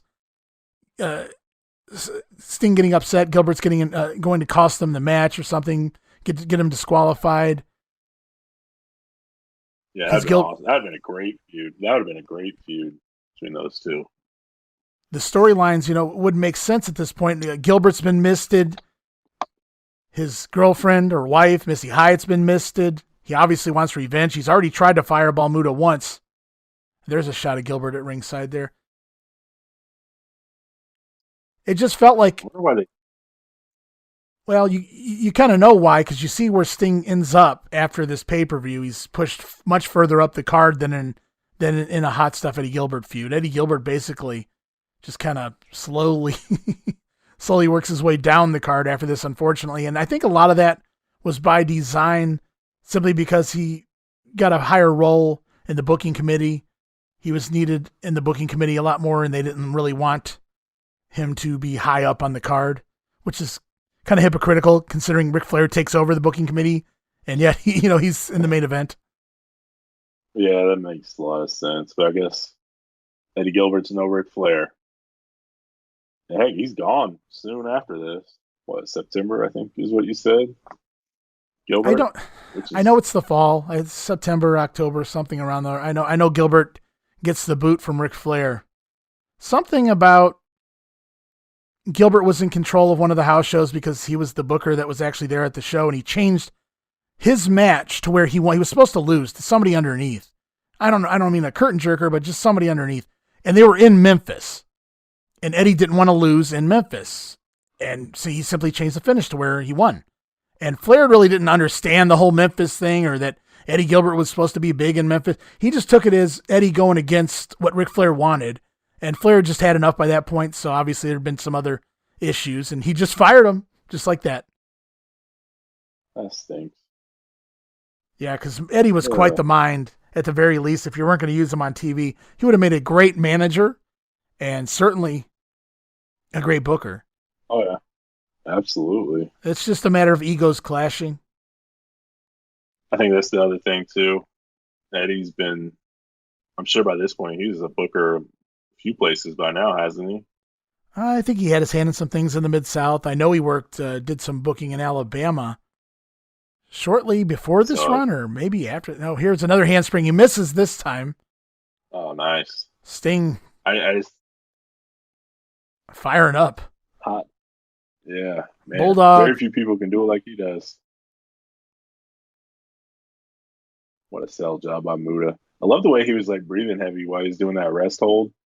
I was like motorboating, right, so to speak. It's just one of those things that Muta did that was different. Like most guys don't want to see you like him breathing heavy and things like that, whereas he's just sitting there breathing all different. You just almost think, okay, he's doing something else to channel the mystic orient that Gary Hart talks about all the time. It's just one of those things. Here we go. He's going for the mist. Oh, missed. Right into Nick Patrick's face. Now, how is that not a disqualification? You tell he just missed the referee, intentional or not. It's an accident. Stinger splash. Oh, misses the Stinger splash. There's no referee. What do we only have 2 referees on the show, don't we? Tommy Young and Nick Patrick. So it'll be interesting to see if Nick Patrick ever returns here. Muta going up for the moonsault. Oh, and he hits it. Nice. Clean, too. 1, 2. Sting kicks out because Tommy Young's just a little late on the count. Saves the moonsault from being buried there. Eddie Gilbert rallying the fans. It's the first time he's done anything in the match Muta misses that big swinging front leg round kick, according to Eric Bischoff. Back suplex, 2, 3. Now I know I saw Muta get his shoulder up there. Sting bridged up high enough to keep his shoulders up, too. We're going to have to see what happens here. But Eddie Gilbert celebrating like Sting won. Gary Hart raising the hand of the great Muta. It's almost the dusty finish here. Nick Patrick now back in the ring, but he can't see anything. I'm curious to see if Nick Patrick referees again here tonight after taking the mist. It looks like Nick's already halfway recovering from the mist. That's another issue I have at this point. But did Tommy Young hand Gary Hart that belt, or did Gary Hart take that belt? Muta leaving with the belt, the television title. Now I can verify that Muta got his shoulder up. I saw that plain as day. I know we're going to take an instant replay look here, so we'll see what it looks like from Sting's end. Tommy Young explaining something to him. He's not telling him Sting's still the champion. So at the very least, it looks like Tommy Young's declaring Muta the winner. I won't leave anybody in suspense because the announcers do. I don't even know if the announcers know what the hell's going on here. I think Gary Capetta even screws up and announces Sting as the winner. Nobody really knows what goes on. And by the time the pay-per-view concludes, we still aren't told the finish of this match. The only thing that ruins this match is the finish because there's no definitive winner. And here we go, an instant replay real quick. And then I'll spoil the finish for everyone. I'll let everyone know what the decision was. But here we go. There's 1. There's 2. Sting's left arm completely off the mat. So really, both guys shoulder off the mat. Nobody pinned anybody. Neither one of their shoulders were down for the entire 3 count. So Tommy Young declares Muta the winner. However, we do learn as we go backstage, Gordon Solie and Lex Luger. I'll let this play without the audio. It's just a repeat of Lex's recent promos on TV, so nothing to see here. But I believe the decision is the title winds up becoming vacant. They hold the belt up, if I remember correctly, or do they keep it with Muta? Do you remember? They hold it up. Yeah, that's what I thought. I peeked ahead a little bit. Gary Hart's cutting promos holding the belt and saying that he has it, and but the NWA held it up. So I don't know what exactly happens with it. I don't know if they just do a tournament or what. I can't remember how it gets settled. But I guess it's a creative way to get the belt off Sting without having him job, considering where he's heading. And it keeps Muta strong, too, because it's almost essentially a draw. And you want to see it again. But I don't think we ever do. Not in a one-on-one situation, anyway. And if anybody's wondering what Lex Luger was talking about there, it's just more of the same. The NWA dictate the rankings, but Lex Luger is going to dictate the type of match he has with Steamboat here as he makes his way out to the ring for this United States Heavyweight Championship match. That Sting and Muta match, barring the finish, very energetic, very fast-paced. I really enjoyed it. I want to see it again with like 15 extra minutes on it. That would have been, I could see them doing a heck of a story and a heck of a match if they had more time. And look who gets herself back on TV after multiple weeks of... What's your favorite? Yeah, Bonnie Steamboat back out with Little Dragon. We haven't seen her, and it's been a blessing. Say, Steamboat's moved away from that whole family man thing. Yeah, he has, but I love the fact that he got the little man his own matching outfit, man, boots and all. That's cool. And here comes Steamboat out with the... It'd be cool to hell to have that as an adult, you know. Oh, look at that. I have matching suit with my dad. That'd be cool. Man. So Bonnie's holding the little dragon, and Ricky Steamboat's holding the big dragon, carrying a Komodo dragon to the ring here. I don't know how comfortable Ricky was carrying this thing. This is not something you want to carry and walk around with unless you know what you're doing here. As Ricky Steamboat gets the Macho Man treatment carried out by, I'm not really sure if they're job guys or who's down there doing the walking, but Steamboat's having to stand. It looks like a plank. It's not a very wide, very wide board to stand on. As he makes his way out. And the Komodo dragon's obviously a fan of demolition there, as it wears leather and spikes to the ring. Right. This isn't the first time he's done the Komodo dragon bit. He's done it before, so I'm sure he's comfortable. But This is shit. I get you're on pay-per-view and it's a big match, and looks like he has a bunch of young dragons carrying him out or something like that. People maybe, I don't know, but he's been cutting these awesome promos where he's pissed off at the world, and then you bring your wife out, your son, even though I like it, with the matching pants and jacket and boots and all that stuff, and you're coming out on a plank with a dragon, and it just kind of kills the whole I'm so pissed off at the world that you've been trying to push, and you want a no DQ match, and you're over all this. Wow, this was a payday for Bonnie, is what the way I feel, is the way to get her on the pay-per-view. I'm sure she's getting paid a few bucks just to appear, and hey, she's on a pay-per-view. Seems like a Bonnie idea to me, because you're right, storyline wise, they've been really putting over ever since Luger's turned on Ricky Steamboat. How upset and pissed off Steamboat's been. He's been cutting these raging pay-per-views. We finally saw him even come out and work a squash match where he didn't show any, he wasn't smiling, he wasn't celebrating with the fans. He came straight to the ring, did his job, and left. And now here we are. He's coming out, and it feels like we're back 6 months ago.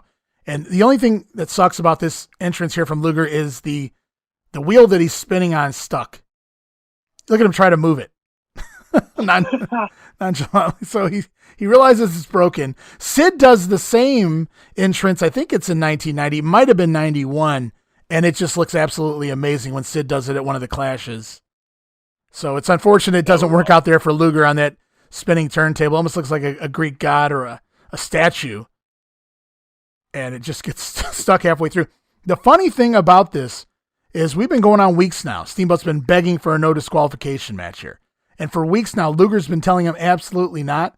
And what does Gary Michael Capetta do? He announces this match as a no disqualification match. And Luger comes out, to his surprise, this is a no DQ match. And Luger will actually get in the ring here, and he will inform Steamboat and the promoters of the NWA that if this is a no DQ match, I'm walking. I'm not doing this match. Apparently he can just do that.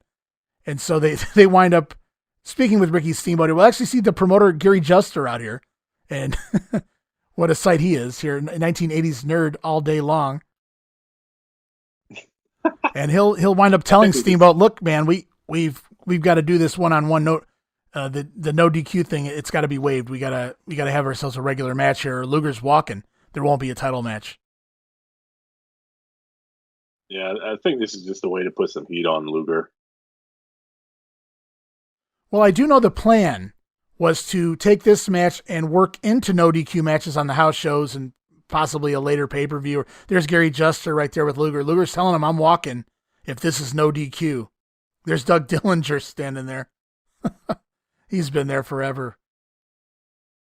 Yeah. But I think the plan was, based on the finish of this match, was to take this feud and move into no DQ matches. Unfortunately, it doesn't work out, because this, my friends, is the last time you'll see Ricky Steamboat in the NWA, at least in action, at least in live action. I don't know if something was taped before this that winds up making air on TV beyond this in the ring, but Steamboat leaves after this pay-per-view. There's some issues in the office. They're not necessarily really far apart on money, but Steamboat's version of the story is they finally agreed on a number, and right before he signed the contract, they lowballed it by $50,000. Wow. So you gave up all this for $50K? I guess that's a lot of money in 1989, but well, he gave up all this because I think there was a lot of Bonnie Steamboat involved too. Well, I get that too, but I mean, it's probably her then who gave it up. Like, no, you ain't. They gave you a number, you accepted the number, you was about to sign, and then they take $50K from you. She's probably like, no, you're not doing that. And here we are.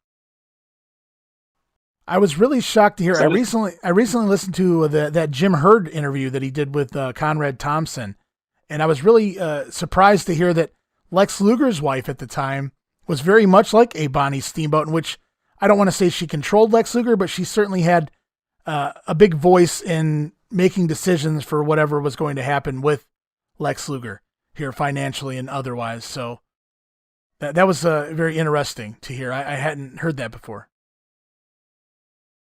I'm not surprised. That's a book I really need to read. I need to read Lex Luger's book. But this match is starting off hot. Yeah, fast and they're getting right into it, man. And the crowd is hot. That's the one thing everyone is missing by us doing the watch along is you can't hear this crowd, and this crowd it's an amazing crowd from the beginning to the end of the pay-per-view. We'll listen here. Great condition, as is Luger. High elevation. Steamboat elevated him. Steamboat won his first U.S. championship in 1977, his rookie year. Ego or no ego, Luger already knows he's in a... They spill to the floor and the crowd gets louder immediately. The one thing I do remember about this match is, like many of Steamboat's matches with Flair, as the match wears on, the crowd starts to favor the heel. There's more applauding for Luger than Steamboat by the end. Wonder why that is. I think it's just the gimmick. I think Steamboat's just too goody-goody. I'm not saying that they shit all over Steamboat, but they're just more into the Lex Luger gimmick. And what a knee lift there. Great spot. Yeah, it was. It just seems like I don't know, that's really weird. And I don't know if Steamboat ever doing anything that would turn the fans off, but man. Oh, did you miss those first several months of that whole Family Man gimmick that basically killed him? You've never seen him do anything that would turn the fans on him? Oh, besides that? Oh. Besides that. Yeah, I mean, I'm just talking in general. Like, it feels that way. Like, I recently watched WrestleMania 3, and when he came out, or when Macho came out, Macho was getting one hell of a pop. I mean, Steamboat got his fair share of a pop too, but I don't know if it's necessarily what he does. It's just the way his matches are.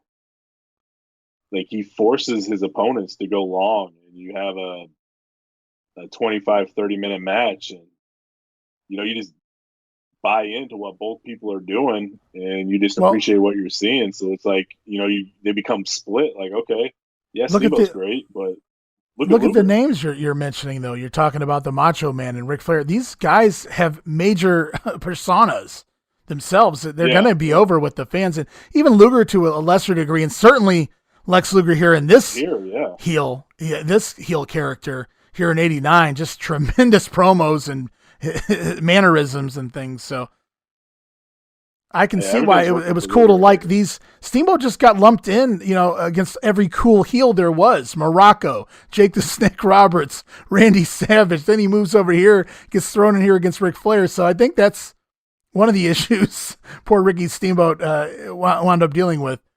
But it certainly didn't hurt his ring work any. Oh, no, absolutely not. And the promos, those guys are carrying it on the promos.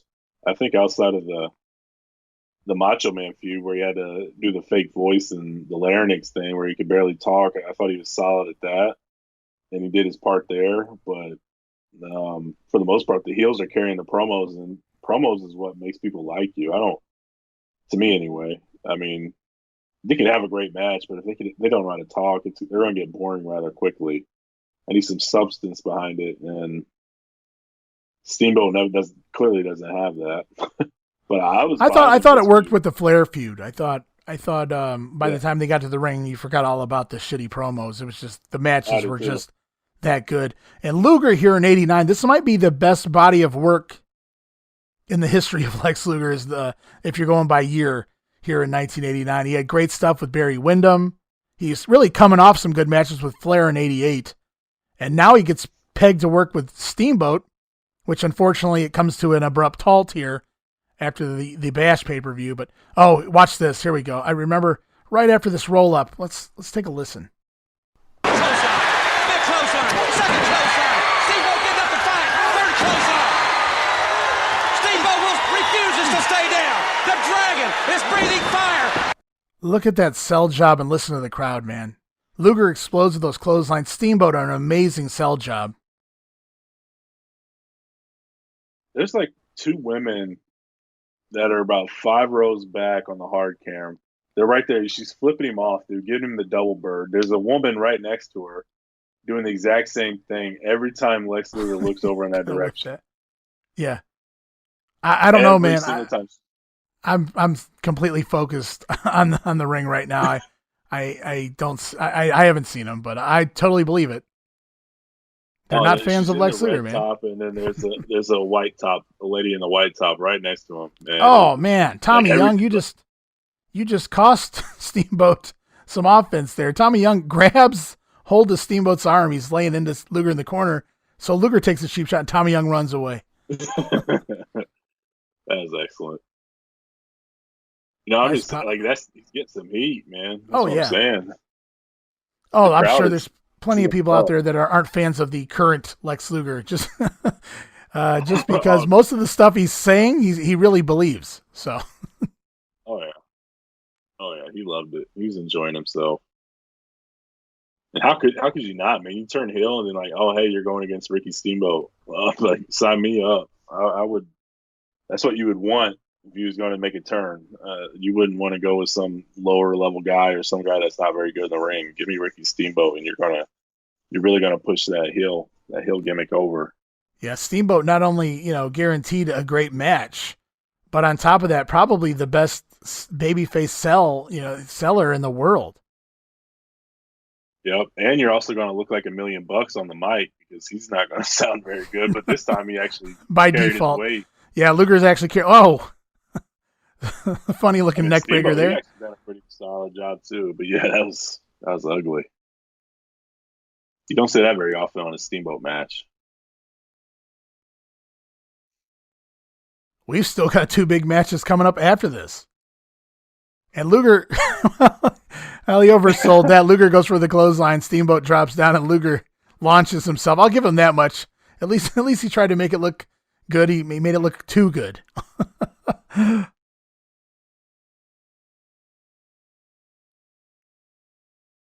But Steamboat's been cutting some great promos going into this match. Obviously, he wants revenge. Luger turned on him, for those who don't know, at the very end of the last Clash of the Champions match. Steamboat had just wrestled a match with Terry Funk. Luger comes out to what we thought he was running Funk out of the ring, but really, Luger winds up turning on his friend Ricky Steamboat. Luger, of course, upset that he's ranked number 2 as the U.S. Heavyweight Champion, and Ricky Steamboat is ranked number 1 when typically the U.S. Champion's ranked number 1. And Luger upset, obviously, Steamboat, the last world champion, so he's still ranked number 1. He hasn't really gotten his rematch with Flair. And Luger turns on his friend, because Luger's only real friend is the man in the mirror. And I don't mean Michael Jackson. Yeah. He just barely put his head down to go underneath that. I love these hope spots here by Steamboat. Steamboat made even hope spots look great. You thought he was making a comeback every time. He's going to slam. Oh, it's a Flair spot right there. Luger gets slammed off the top because Flair's a babyface now and he can't really do the bump, so Luger's going to do it for him. Yeah, every time Steamboat does the hope spot, you're just like, is this the comeback? Is this the comeback? Nope, not this one. Not this one. I think Steamboat's hope spots were just there were more cerebral. They weren't your typical comeback spots, and that's why it always looked like he was getting ready to fire up and then boom, right back down. And there's the chop off the top rope. Usually the setup prior to the crossbody block, so we might be getting that here soon.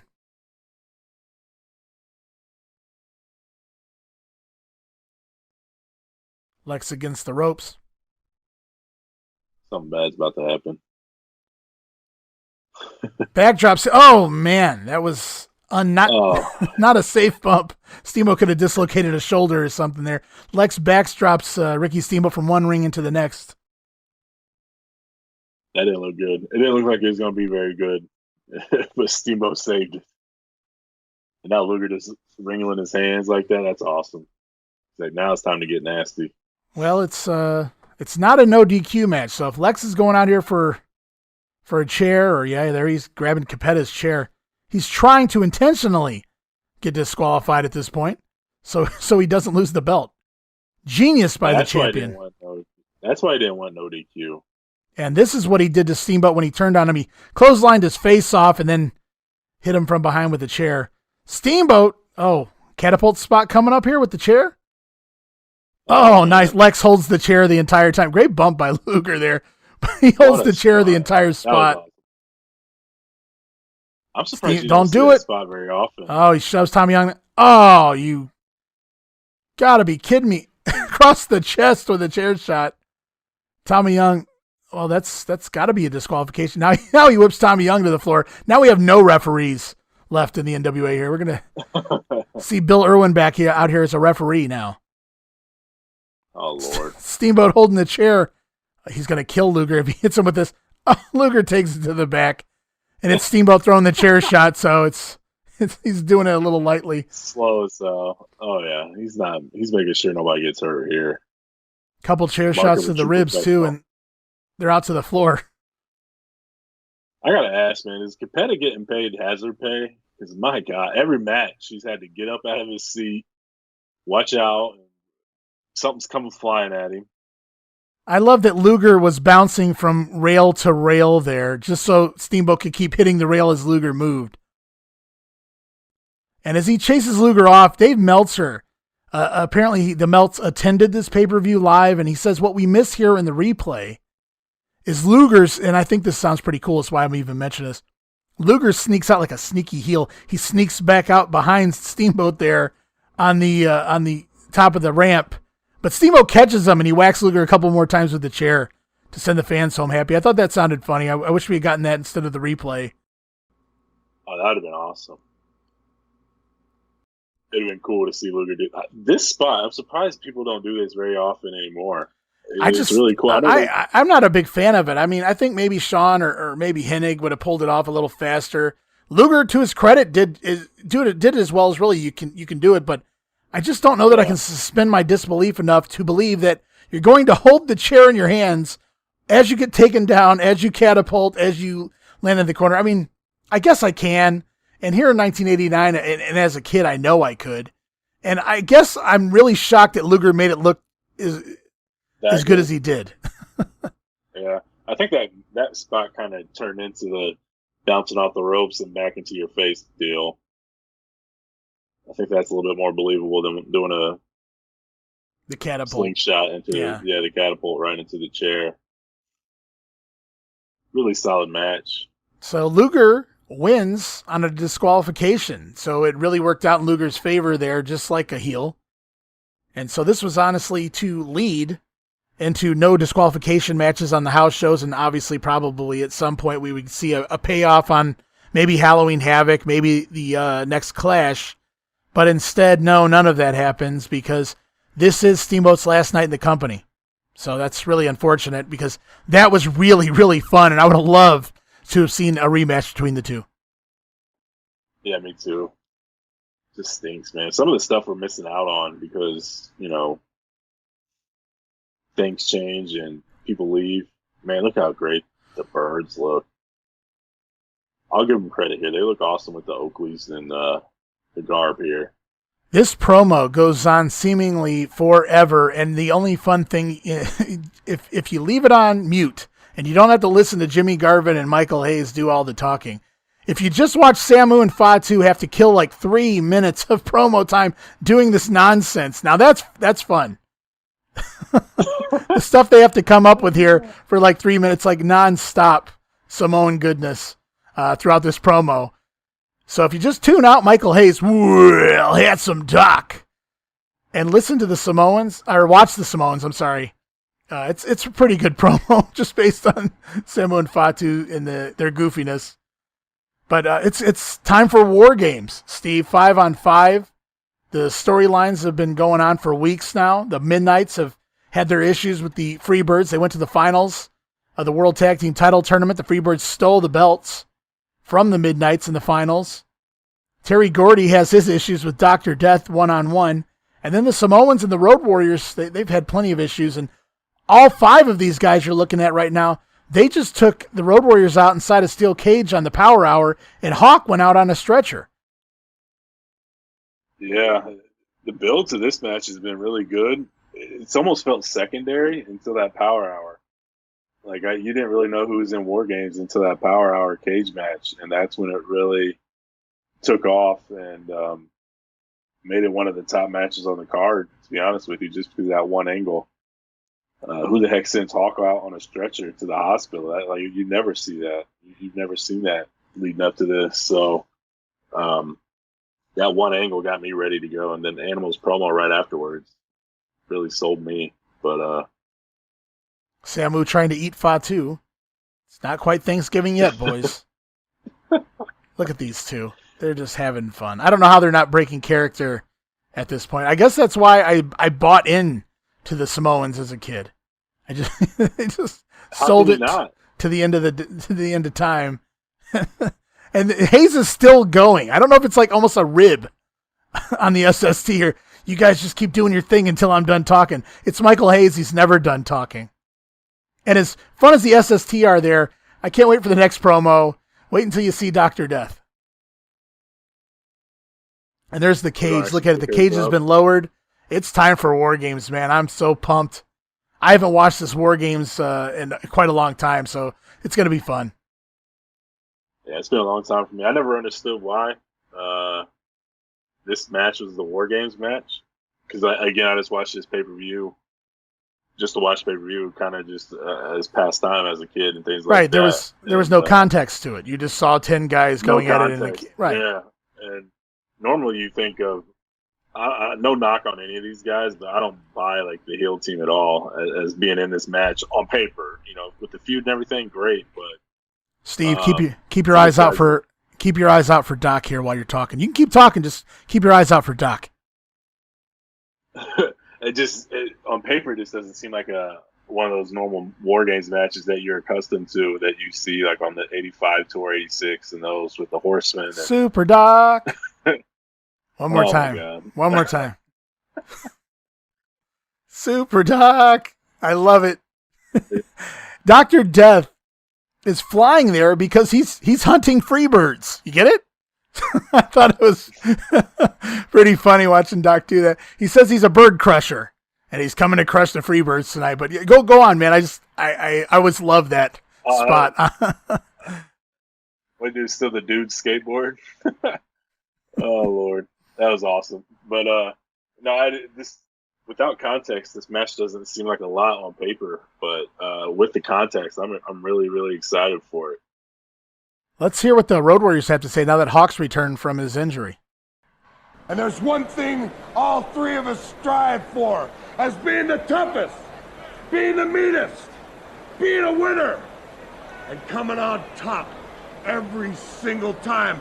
As I promised the Midnight Express, I'll cover their backs if they cover mine. And all I gotta say is you are two tough cookies, and I'm one tough cookie who will cover your back. All right. Midnight Express! Dr. Death! The Road Warriors! Freebirds, Samoans! You ain't got a chance in hell to beat us! See, the one thing that we all got in common, one time or another, you had to jump our backs from behind!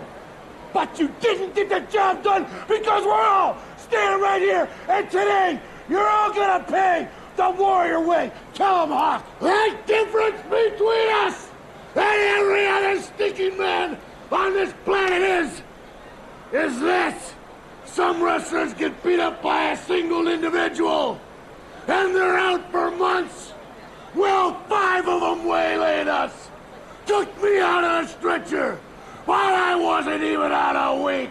When we get done with you, we're going for family members, boys. And here it is, War Games. So Hawk's back. Everyone's back, and we're ready to go, man. I'm excited, man. This is going to be awesome. First time ever for me with context, to be honest with you, and that's huge for this match anyway. It really is, because things mean more when you're watching it, and the spots and the psychology used here. It's going to mean a whole lot more going in here. And honestly, I've never watched 89 this in-depth as we have. Every pro and worldwide and Power Hour and Main Event and World Championship Wrestling, just every single show. We've seen every single little thing that's out there. And it just means, it makes everything mean so much more here as the Samoans come down to Bad Street. Never thought I'd see that. It's kind of like that. I can't remember. It's been a long time, February. That angle that they shot, I think it was the Road Warriors on Championship Wrestling, that syndicated show that they had on Saturday that went away in February. where they busted the dude. Was it the Varsity Club? I think it was the Varsity Club where they busted him in the back with the announce table or whatever. Yeah. And they came out like those are the things that we pick up on and see that I've never seen before. Because back then, man, these recap videos and highlight feuds and things like that, you just didn't get it. You had to watch remember TV the narrative that's been out there on the you got internet. everything. The narrative that's been out there on the internet for more than 20 years is that Lex Luger's heel turn was abrupt. It came out of nowhere on Steamboat. And really, now that you were able to go through 1989, you got to watch a lot of the promos leading into the turn. It was there. We saw signs of it for weeks before the actual heel turn took place. Yeah, absolutely, exactly. And that's kind of what we're trying to uncover here. The things that are forgotten that people don't want to talk about.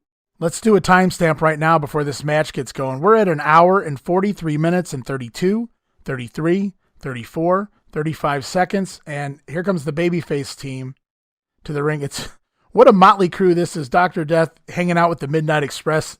They don't look like they go together, but it works here. It's worked in those squash matches. Like I said, that spot that they do that went viral on Twitter that I posted. You know what I mean? And just something about it just works. And it's like you said, out of context. And it may have even been out of context for me the first time I saw it. I remember watching this. I just don't remember the whole feud, everything leading up to the pay-per-view. So it makes a lot more sense to me this time than it did the first go around, I guess. I wasn't really able to watch each and every television program in the NWA anyway, back in this time period. So got to see a whole lot of things that I haven't seen in years and other things I've never seen, in my entire life. So it's been a really fun ride all the way here to the Great American Bash. And now the Road Warriors just took a fun ride to the ring, but the time for fun is all over with. Somebody might get killed. The most brutal match in wrestling, right? It's a good thing Lee Scott is not in this match. He wouldn't make it very high on the backdrop here with the roof on the cage. And go through the cage. They figure out a way to get him through the cage, man. I don't even want to know what kind of bump they would have came up with. He would have been the original Mankind, the bump off the top of the cage. Hey, guys, I got an idea. Without the table. It's Lee Scott, so there would have been no table. Samoans beating on each other before they even get in there with their opponents. And we learn at some point here, we don't even do the coin flip at ringside this year. We learn, Jim Ross mentions that the coin toss took place backstage and that the heels won the coin toss. And for those who have never seen War Games, don't know what I'm talking about, the match starts off with one man from each team. They go to a 5-minute period, and at the end of that 5-minute period, another wrestler comes in the ring. And you flip the coin to decide how it's going to alternate. Is it going to be heel, face, or face, heel? Pretty much the heels have always won the coin toss. It's just the way it works, so that the heels always outnumber the baby faces. Makes sense psychologically. It's just it happens a little too often. But basically, you start off and after 5 minutes, the next guy comes in, and every 2 minutes thereafter, they alternate heel, face, until all 10 guys are inside the cage. Then and only then can the match end by submission or surrender. So there's no pinfalls, and basically the first 19 minutes of this match is just a fight. It can't end because the match can't end until all 10 guys are in the ring. So very cool. I don't know how Dusty came up with this idea, but probably out of all of the ideas Dusty came up with, this may be the greatest of all. Yeah, I mean, some of the pay-per-view names are probably right there with it. But overall, as a match, this is definitely his greatest creation. And I think it's one of the most beloved matches of all time. It's just so unique, so different, and so special to millions of fans and millions of people. And here's the thing, too. It's so endearing that no matter what WCW did in like 98, 99, and there's been some train wrecks of War Games. Starting with the Shockmaster. Yeah, 93. 93, 94 was terrible. Oh, I like 94. 95 was horrible. 98, I have no idea what the hell they're doing there with teams of two. It just didn't make any sense. But it still never lost its mystique or its appeal or its luster, and that's why. And I'm glad NXT's kind of picked it up and reestablished its significance and things like that. But yeah, just an awesome match. Yeah, I still like the traditional rules of the match. I'm not a big fan of the alterations made, but I'll take it any way we can get it. Obviously, there are things missing, even in this Warrior. We're not going to get any blood here in 1989, but they make up for it with some really good action. Look at Bobby Eaton, already taking crazy bumps, and he's got 20 minutes to go. So slow down there, Bobby. Not that he ever did. And look at Samu reaching through the cage. That's another thing. You don't want to get too close to the heel side of the cage. Yeah, I mean, usually they have that strapped down or it's connected a little better. But yeah, there's a huge gap where you can definitely cheat and stick your hands in there. And what's weird is I'm wondering if they thought they were going to have blood and somebody told them no, because the promos leading up to this, they said 5 men are going to walk in and 5 are going to bleed, things like that. The birds are wearing all white here. So like that would really emphasize the blood and really get it over. And well, almost of all, look at Eaton grabbing the roof. You don't see Bobby going for spots like that. Well, I get what you're saying, but I wanted to point out, I'm thinking out of all the guys in the match, the birds would probably be the last guys who would bleed. Well, either way, I mean, if somebody would bleed, it's going to get off on their gear and Right. things like that. So it's still going to be a great visual. It would have been anyway. And look at Hayes out there. He's stalling without even being in the ring. Like he's being stupid over there with the fans and trying to get some heat. Like you know what's funny here, and it happens early on in the cage match. If I remember correctly, there's a point where I don't know if it's the very next person that goes in or maybe the third person that goes in, but Paulie keeps he's trying to throw the baby faces off, throw the fans at home off. He's like, Michael Hayes is going in next. Michael Hayes, he's getting ready to go in next. And I'm thinking even way back then, he's not going in next. He's lazy as shit, Shocker, Michael Hayes, I think he goes in last for the team, but I just thought it was funny because Paulie's like trying to throw everyone off. He's telling everybody Michael Hayes is heading in next, and nobody's buying that. I wasn't even buying that as a kid. No, everybody knows what Hayes is by this point. Kid or not, he's not. He has no interest of even being in this match. I always love that backbreaker. I love that backbreaker for Bobby Eaton. It's great to see Eaton starting out. It makes the most sense. I mean, to kick things off with Bobby. I was actually a little bit shocked that Jimmy Garvin starts it out, but there are 3 Freebirds, so I guess it makes sense to start with one of them. There's the backbreaker again by Bobby Eaton. And this is 1989, so I don't think we get a countdown clock just yet. So we're going to be shocked, I think, unless the camera pans to the door when guys start heading in here. Bobby slams him in place. I think it would normally be where we go to the top rope, but you can't really do that here, at least not very well with the roof on the cage. Do you like it? I obviously, I'm sure you're a traditionalist and you like it with the roof on. Oh yeah. I do you mind it with the roof off? I do. I think I do because you get all your indie guys wanting to do their indie flips, and then it's no longer war games. It's see how high we can do flips.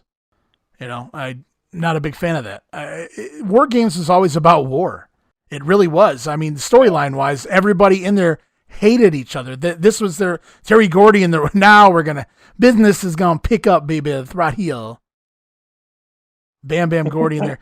But it was just all about war. And now I think without the roof on the cage, though, it's more, well, now let's see how many spots we can come up with where we fall off the top of the cage or we, can do a flip off the top of the cage. And I know I sound like an old fogey or something, but that's just not what I'm more about the story.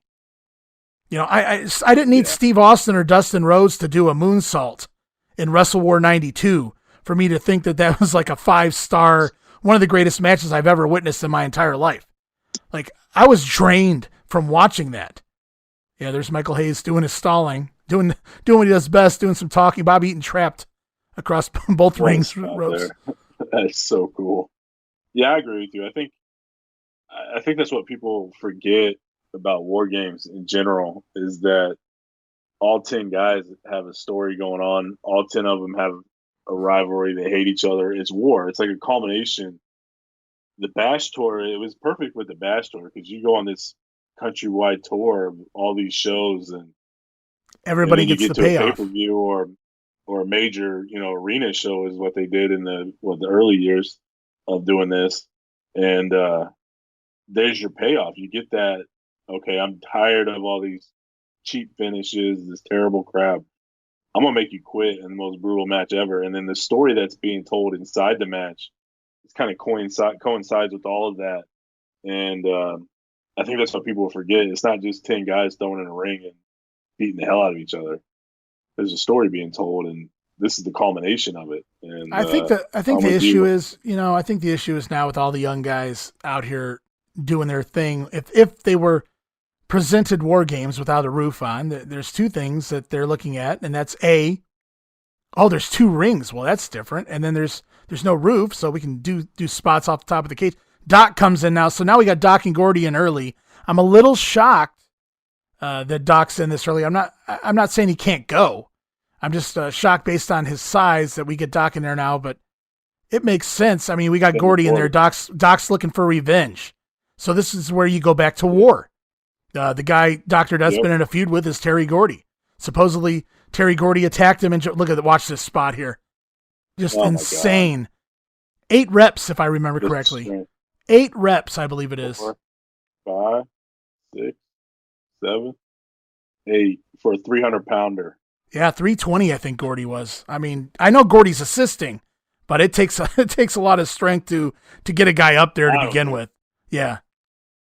Dude, my kids weigh 40 pounds, and I do that to them, and after about 6 or 7 reps, it still gets tired, whether they're helping or not. It's tough picking somebody up and throwing them. It doesn't matter how much they weigh, and he just did it 8 times on a 320-pounder with a little help. Probably felt like 100 pounds, but still, that's insane. And you can even suspend your belief here a little bit. Like you said, you're surprised Doc came in. Maybe that wasn't the plan. And then he saw Gordy coming in. He's like, I'm getting me some of Gordy.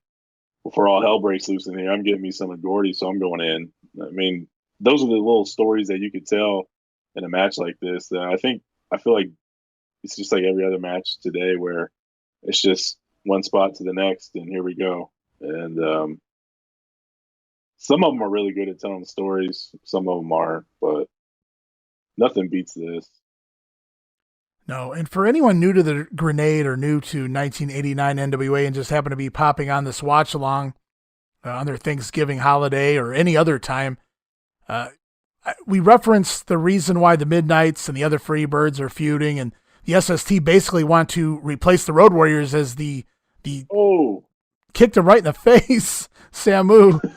The SST basically want to replace the Road Warriors as the badass tag team on the block. But the Gordy and Dr. Death feud started over in Japan, or at least the story goes. Kevin Sullivan had booted Dr. Death from the Varsity Club and supposedly paid Gordy off to, man, nice suplex. Backdrop driver on Dr. Death, the master of the backdrop driver there by Gordy. But supposedly Sullivan had paid Gordy off to attack and take out Dr. Death in Japan, only it didn't work, and Doc came back for revenge here in the NWA as a babyface. I will say, though, about the roof, I think if you had a cage like this with no roof, it would have been nice. But I get you wanted something different to look different because, man, this low roof can kind of hinder a lot of what you're doing. I always liked the spots that they were able to use with the roof. That press into the roof. I liked when a guy would grab the cage and use it to pull themselves up and use it as a way to use their feet, things like that. So I like how they got clever with the rooftop. Although I could see it hindering things, like with Brian Pillman taking the power bomber. They're in that suplex. I mean, it's a good point. And I don't know that I'm necessarily against not having a roof as much as I am how it would be used if it didn't have a roof nowadays. Yeah. Like if these guys were working and it didn't have a roof, no big deal. If somebody here in 2020 used, worked, here we go, Animal. Now things are going to get, let's listen to this. Looks like Animal's getting, we'll wait till he's getting ready to come in. I'll listen to it. It looks like he's getting ready though. But yeah, guys in 2020, they would just destroy. Here we go.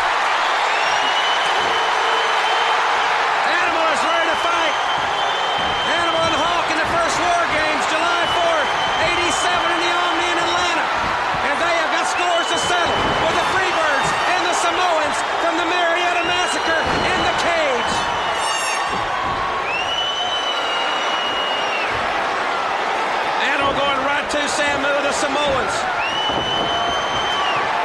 Oh, kicked him right in the face. The Samoans are the one that the Road Warriors would really like to hurt. No doubt about that. Animal, the big tackle, all the way over both ropes. Oh, what a move that was. A 300-pound miss.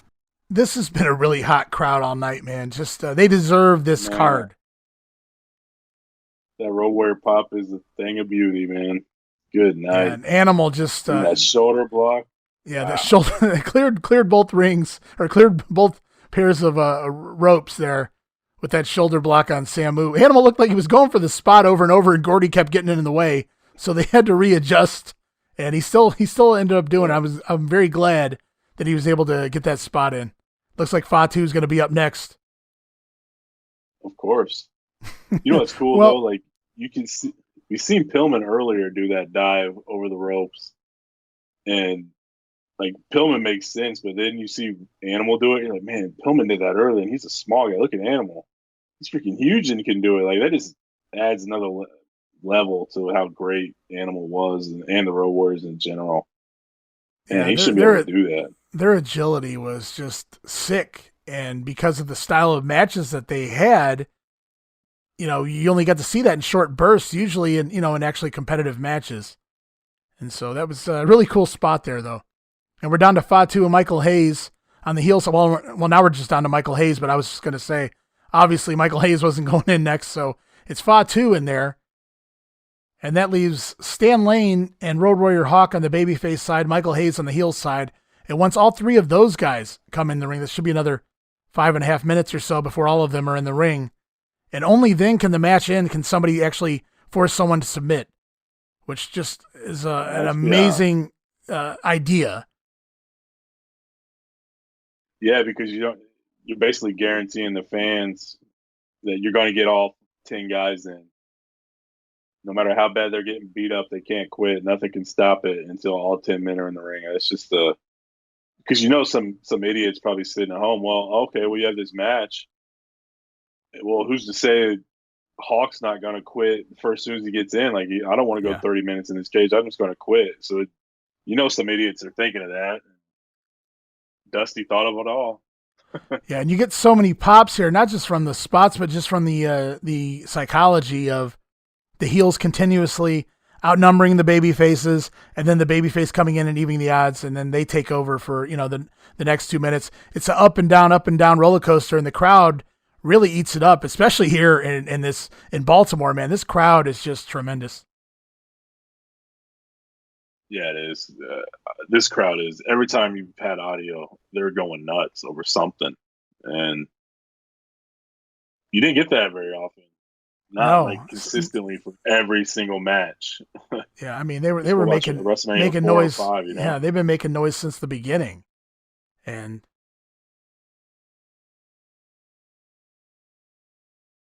everybody on this show, though, they've given him reason to pop. Oh, yeah. And they just really one good match after. Really, once you get past the tuxedo match, it's just really great stuff. And I'm not trying to crap on Dangerously and Cornette, but that match was what it was supposed to be. But from there forward, it's just been great action. I mean, there hasn't been a bad match. No, absolutely not. There's been some sloppiness. The Skyscrapers had a little flub up there at the end, but the crowd's covering for that, and the wrestlers are covering for whatever mess ups they may have had. And this has just been a tremendous night of action. Man, what a pay-per-view. Paul Heyman talking strategy with Michael.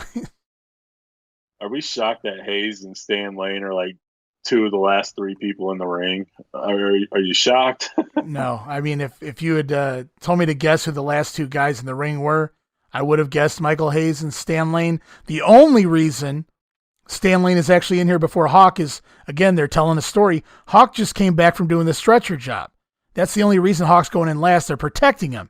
Now, Hawk's not going to tell you that, but as a fan, an intelligent fan, that's what you're telling yourself. Well, Hawk he just come back from getting taken on a stretcher. So the story makes sense here. So even if I would have loved to have seen Hawk come in a lot earlier than this, and here's Eaton again working the rooftop of the cage. Yeah, I don't care if I guess I don't care if the roof is there and that. I just don't want to see this match turn into an acrobat show or something. Yeah, I know that's why I mentioned like a cage like this, because you got to be stupid to climb up there and do something. But the way WWE has it designed, they have the platforms and things like that make it extremely easy to stand up there and do moves.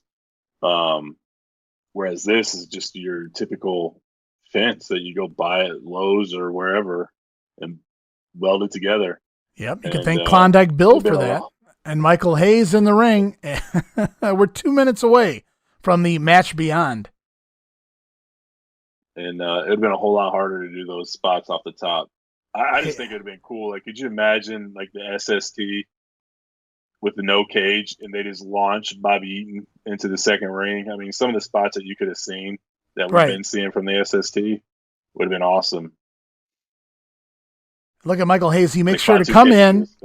Michael Hayes makes sure to come in and immediately hit the DDT on every single babyface in the ring. And I always thought it was funny whenever I would watch this. Michael Hayes on the outside, when he's getting ready to go in, there's nobody else around, and he almost seems shocked that he has to go in. I don't want to go in. I don't want to go in, Paulie. Typical Michael Hayes. Just like Luger's character reflects real Lex Luger at this time, I think Michael Hayes' character reflects real Michael Hayes at this time. I don't want to have to do anything. Just pay me. I just want to get paid and have a party afterwards. Before and after, I'm sure. He's a Freebird, you know. So we got to be getting close to Hawk coming in the ring, and that's when the crowd... We'll listen to the crowd again when Hawk comes in, because I'm sure they explode, not just for Hawk, but because it's the match beyond, as they call it. Yeah, it'll be all 10 men in the ring.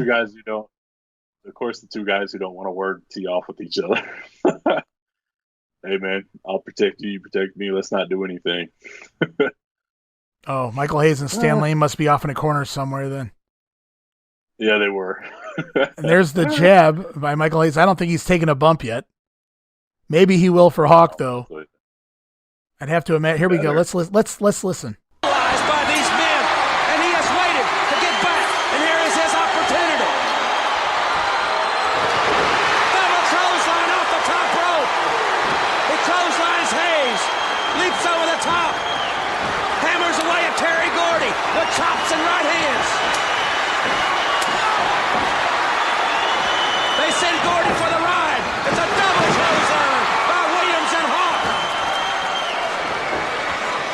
Now he's gone after Garvin. I wonder if Garvin is the one that they picked out to try to fix him. Jimmy Garvin tried to escape. He turned his back on Hawk and started wrestling with someone else. I think he was trying to avoid having to take any of Hawk's bumps there. Hawk just explodes. They're looking for revenge on all five guys. All five guys took him out. They put him on a stretcher, so it makes sense. Comes in looking for revenge on all five of them, and he gets a little bit there. Whoa, look at that. Awesome. Damn. Holy, like a torpedo. Hawk goes long. I don't even remember that spot. I know Animal always did that stuff. I don't remember Hawk doing those sort of things. No, Man. I remembered Animal's spot, but I don't remember ever seeing that from Hawk before. That was insane. Basically did the same spot as Animal, only it looked like a damned torpedo shot out. Cleared both pairs of ropes from ring 1 into ring 2, or ring 2 into ring 1. Take your pick. What a spot by Tommy Young there. That's excellent. I missed it. Why the hell is he trying to jam it in? Paulie's trying to jam that phone in there. Oh, okay. And Tommy Young just comes and stands up behind him with his arms crossed. And Paulie didn't see him, so he turns around and says, "Oh, it's Tommy Young." Oh, what a nasty bump. I think that was Bobby Eaton. He was falling through the ropes into the other ring. Poor Bobby.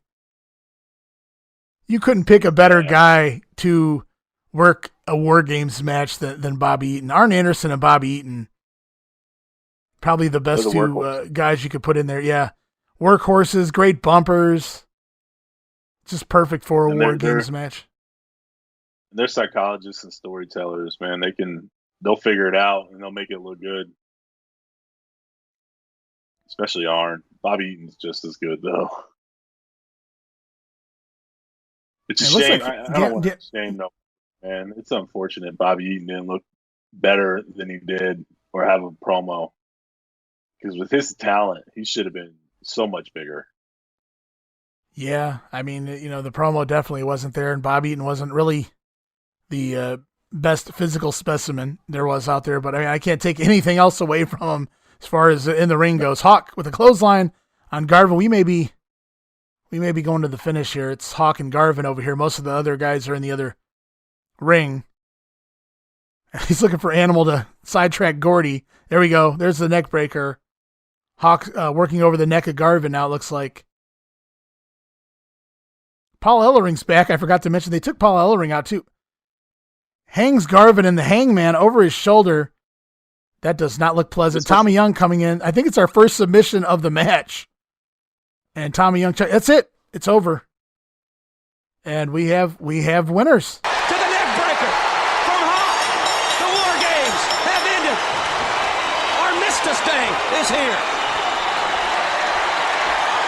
Ladies and gentlemen, the winners of the War Games, the team of Dr. Dempsey Williams, Jim Cornette's Midnight Express, and the Legion of Doom, the Road Warriors. Okay. And looks like the heels have trapped Animal inside the cage. And for some odd reason, we've got Gordy and the SST doing all the work while Garvin and Michael Hayes hold the doors shut. So, no shocker there. Dr. Death, look at the chair. Look at the chair, Doctor. Doc threw that chair up on top of the roof, and the legs are sticking inside the cage. I don't know what they on the other corner doing nothing. Yeah, I don't know what they think they're going to accomplish by.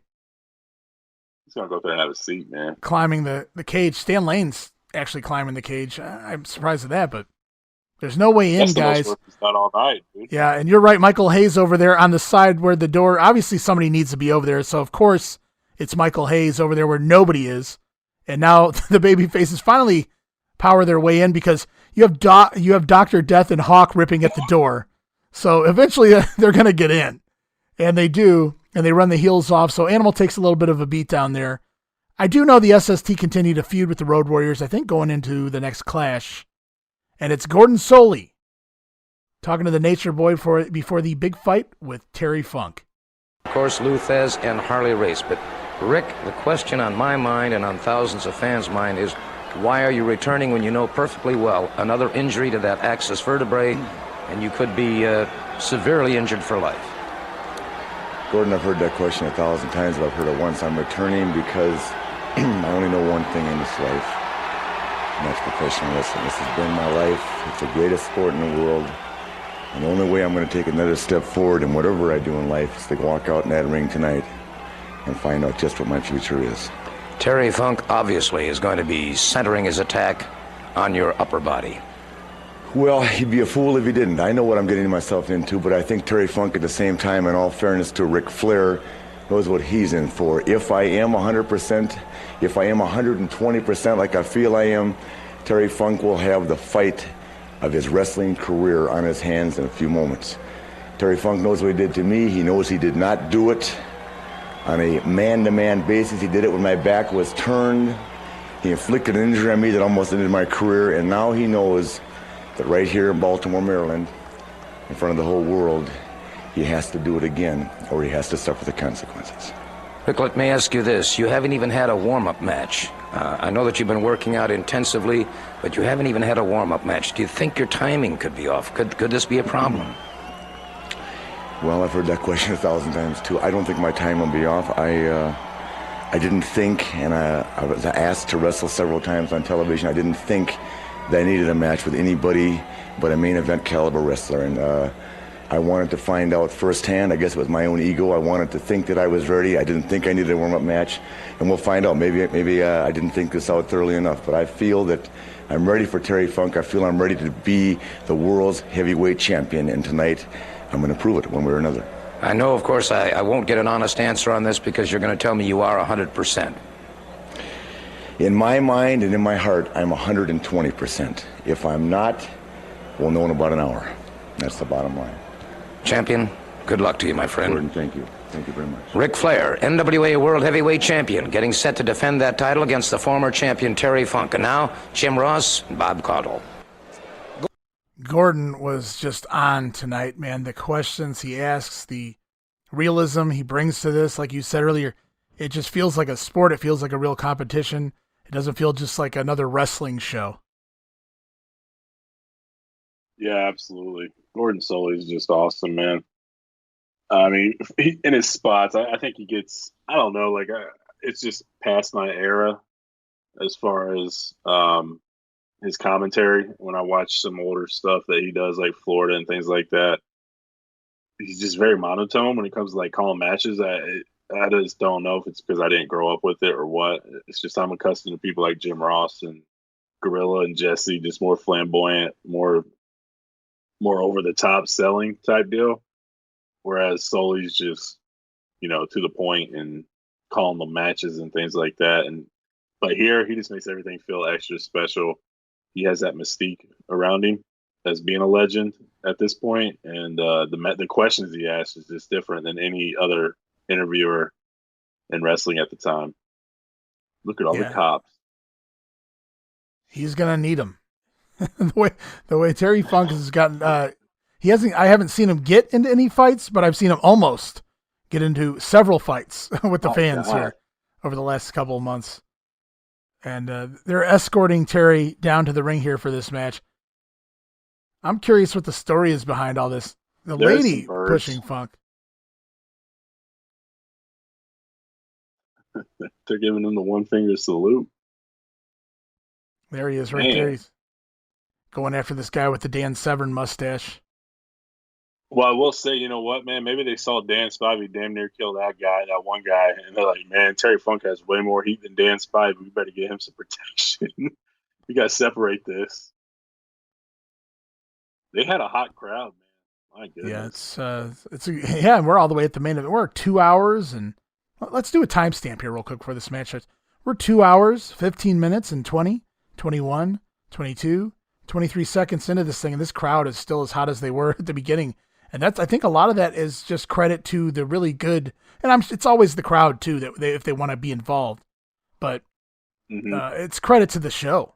I think, I mean, they've given them reasons to stay alive and stay awake instead of putting them to sleep. But again, the credit does have to go back to the crowd itself as well. It's always nice when you get a crowd like this. Ooh, I love the sequin sparkling dresses there. Very cool. Yeah. And I love that shower pyro, man. That is so cool. I don't care. When Christian did it, I marked out every time. I love it. It looks so cool. It looks high class.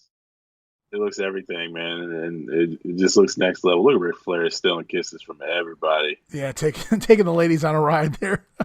And another one later. That fan got a little grab happy on that girl on the left there. She's probably pissed. But then again, she is with the Nature Boy, so who knows? Yeah, based on where they probably crowd is supposed to be. Yeah, it's they certainly help make this pay-per-view. And obviously they add a lot to the show, which makes it, most people consider this one of the greatest pay-per-views in WCW history. It's right up there with things like Spring Stampede 94, Wrestle War 92, which is really a 3-match show, but those 3 matches, man, they just, you really don't even remember the rest of the card. There's there we go. This is how you need to start this match off, right in the aisle. Flair's not waiting. He's been waiting for revenge ever since he's been taken out. Flair's been out since the last pay-per-view, since Wrestle War, when he defeated Ricky. Since he can't wait to get back in the ring and get going here. But since he defeated Ricky Steamboat and Funk turned on him during the post-match promo, Funker being the Funker. Man, I love Terry Funk. He's in the crowd already. How lucky were we that out of nowhere, Terry Funk decided, hey, I'm going to go back and wrestle in 1989. How lucky were we that we got this? It just seems that we did Funk and Steamboat in the same year in the same damn company. Yeah. In the first half. And Flair's the lucky one because without them two, I don't know who the hell he would have been working here in 89. But it works out great. You know, Funk took Flair out with that pile driver on the table. Flair's been out of action for a couple, maybe more than a couple months. And this is his first match back. We're going to see if he's all healed up and if he can still get the job done. Funk with the chair. He's going to kill somebody. Better get messed with again. Yeah. What a night for Gary Capetta. He probably worked more than Stan Lane did. Stan Lane had no sweat in his hair at all, man. He was in War Games. Tommy Young, man, he's been Iron Man here ever since Nick Patrick went out to the Mist. It's been Tommy Young every match. You was wondering if that's what it was going to be, and that's how it was. He doesn't care. He's getting himself over. Makes you alert that there's a shortage on referees. And if you're going to have two referees in the NWA, those are certainly the two I would pick from this era and even in the early 90s. Tommy Young, unfortunately, this is his last year before he suffers the injury. The Funker. I love Terry Sellon here. Taking the best shots from Ric Flair. Yeah, I don't want to get too far off here, but when does Randy Anderson come in? Is it soon? I don't know. I mean, it's not too far off. I mean, I remember Randy in there by the beginning of the 90s. I don't really remember the exact moment he shows up. Good question, though. Randy Anderson was from the Mid-South area. I will say, man, this is how you start a feud. This is how you start the match. He damn near tried to kill you. He almost ended your career. And you don't want to come in and have a wrestling match. This is the kind of the stuff that I'm talking about with some of these feuds, where it's like a blood feud, and then they're trying to have a wrestling match. Yeah, and that's definitely not what we're going to have here. Flair is the one that attacks Funk. They start off in the aisleway, and we already know what Terry Funk can do here. He knows what he's doing. So it's been a fight from the get go, and that's, I'm sure, what it's going to continue to be to the most part. I'm sure we'll see something resembling wrestling here in a little bit, but it's probably going to continuously revert back to this fighting between the two as Funk slaps Flair around. That's what I would expect. I wouldn't expect anything less. I mean, if you did that to me and I came back, I just want to kick your ass. I don't care if I can hit you with a 680 and whatever else and 900 other flip moves. I just want to kick your ass. I don't care how I get the job done. I just want to get the job done, you know? Yeah, and I remember this match being very different from any other Ric Flair match of the entire era. I think it was certainly, I remember when I watched the pay-per-view, it wasn't your typical Flair stuff. And he hadn't been a baby face in my era that I can recall, a baby face like he is here, and now that he's turned, thanks to Terry Funk. Tommy Young trying to keep Funk in the ring. And I can't believe different. I can't believe we made it. We're in the main event. It seems like a completely different card from the beginning of the show, and I'm not knocking the beginning of the show. It's just everything's so different, throughout the course of the show. Just so many different stories to be told. Yeah, what a spot. Ooh. Nasty bump. Suplex on the floor. Even when they're trying to wrestle, they make it look rough. Like, I'm not helping you out here. That type of deal. I know that's not true, but it just feels like that. They're in a battle. You have to believe Funk's fractured sacrum has not recovered 100%. I'm sure it's, at the very least, it's very bruised feeling, and he's just out here doing everything he can. You wouldn't know it, taking suplexes to the floor and things of that nature. Terry Funk's come here to wrestle, and you're going to get 100% from Terry Funk, and you're going to get 100% from Ric Flair. So, what a spot! I love it. So simple, man. So simple. And you know what's great that really helps this match is the fact that the last 3 times we've seen Ric Flair, he's putting on classics with Ricky Steamboat, like an actual classic wrestling match. Right. So that's what you kind of expect. And then you see Flair here with Funk, and it's like a complete 180. it all makes sense. It's all part of a long story of Ric Flair in '89, and it's awesome, man. Damn. Funk with the back injury takes a backdrop to the floor. Just yeah, I would makes expect sense. nothing else from Terry Funk. Flair going to work on him outside. Yeah, these guys are outside as much as they are inside. That's what I love about this match. Is it makes sense. They should be out. They should be trying to kill each other. Funk wants to, and there's Gary Hart. For those who didn't notice, Gary Hart was not the manager of Terry Funk up until this point. And then he randomly shows up here out of nowhere with Terry Funk as his manager. So that was another big shocker. What's that? 3 times with that neck stem. That put a brace on Hogan. Yeah.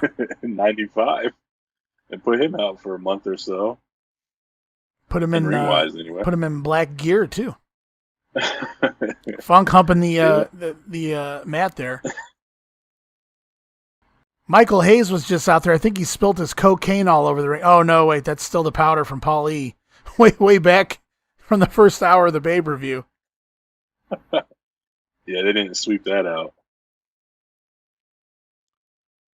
And you might find somebody that argues, why are they trying to pin each other if this is a blood feud? And you got to remember, the world title is still on the line here. So Terry Funk still needs, look at Funk doing the curly shuffle there all over the mat.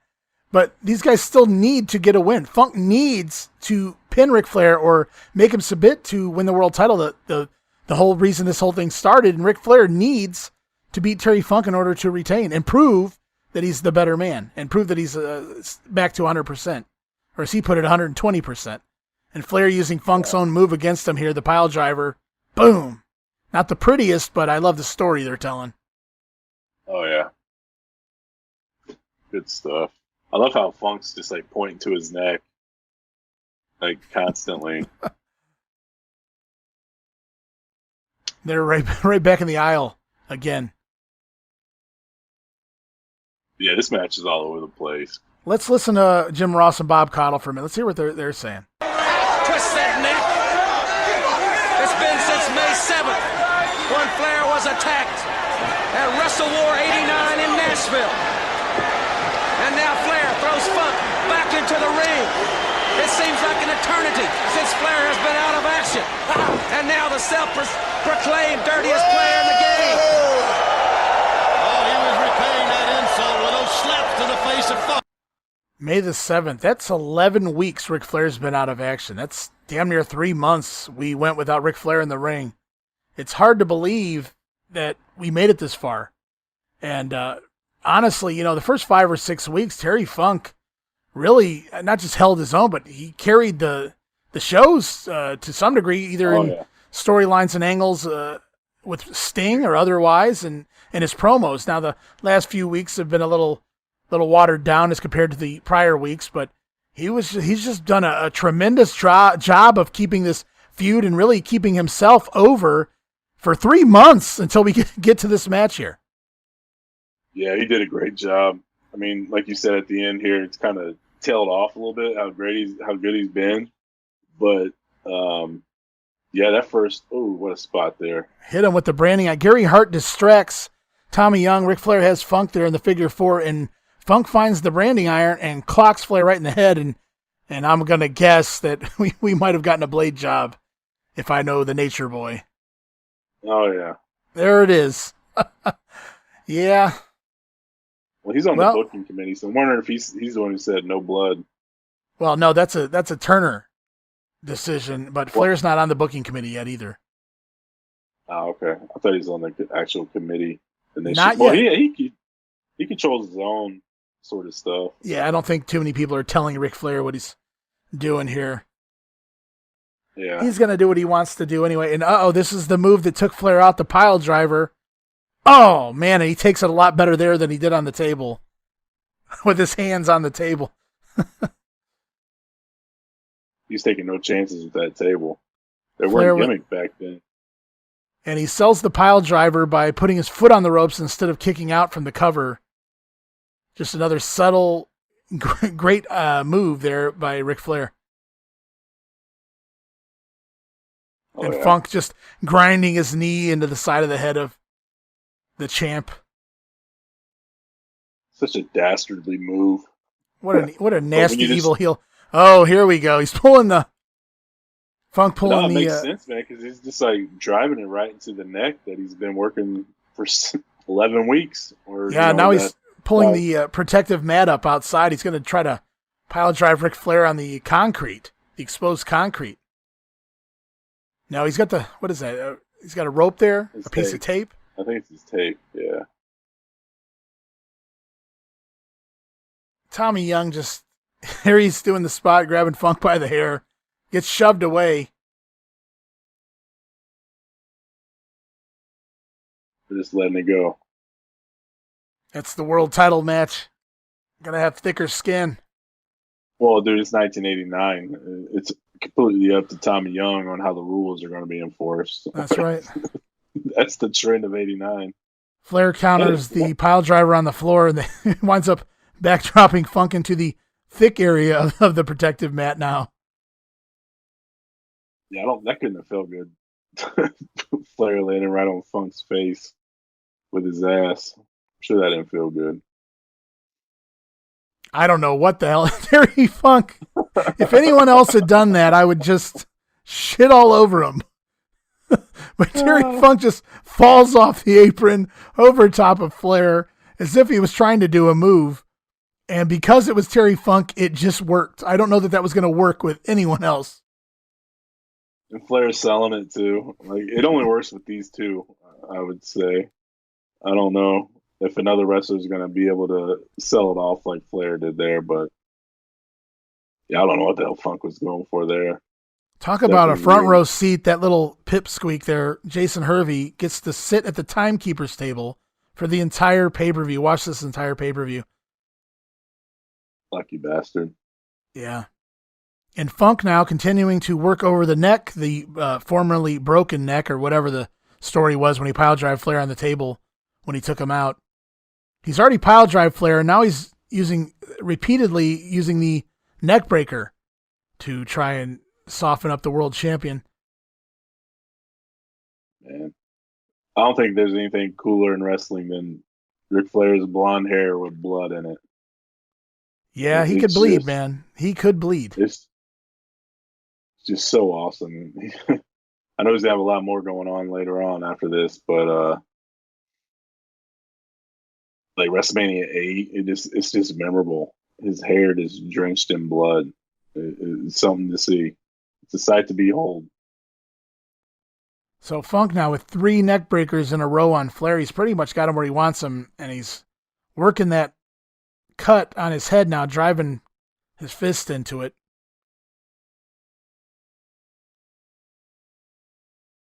Yeah, this is just really good stuff. It's been a fight. The whole match has been a fight. It's really never really Funk's done a few wrestling moves, if you want to call a pile driver and a neck. Whoa, wow. Oh. Gary Hart distracts Tommy Young again so Funk can use the branding iron, but Flair grabs it, nails Funk with it, and Funk obviously takes a bump to the floor so we can't see him, and there he is, right on camera, gigging himself. Terry Funk. I'm sure they're both busted open now from the branding iron. Shitty producer. What are you doing? Cutting that camera. Exposing the business, damn it. And into the ring post just to make sure he gives him reason to bleed. And what do you know? Terry Funk's bleeding too. Just like that. Amazing. Shocker. Funk even went down behind the ring away from the hard camera so he could do it without being seen, and the camera still cuts to him doing it. It's great, man. It's really great just how much blood enhances a blood feud like this. It makes it a blood feud. These guys hate each other. You know, Funk tried to put Flair out permanently. Now Flair's coming for some revenge. He's made Flair bleed here with the branding iron. Flair gives him a little dose of his own medicine. And now it's just, we're getting to the point in the match now where somebody's going to have to beat somebody. We beat each other up.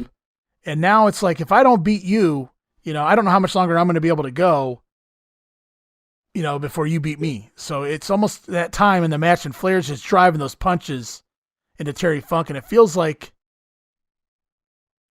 we're back in the ring now. We're the final leg of the story is what it feels like to me. Flair coming in, misses that knee in the corner. Uh-oh. That might be a setup for the old spinning toe hold. Looks like it might be. Funk's pulling Flair to the middle of the ring. Well, it's not his neck, but Terry knows what he's doing with this move. Oh, yeah. There it is. The spinning toe hold. Flair, oh, he trips Funk up. Oh, is he going to counter? Yes, he is. Flair with his own figure four. No, Funk turns into a cradle. 1, 2. Flair turns it over. 1, 2, 3.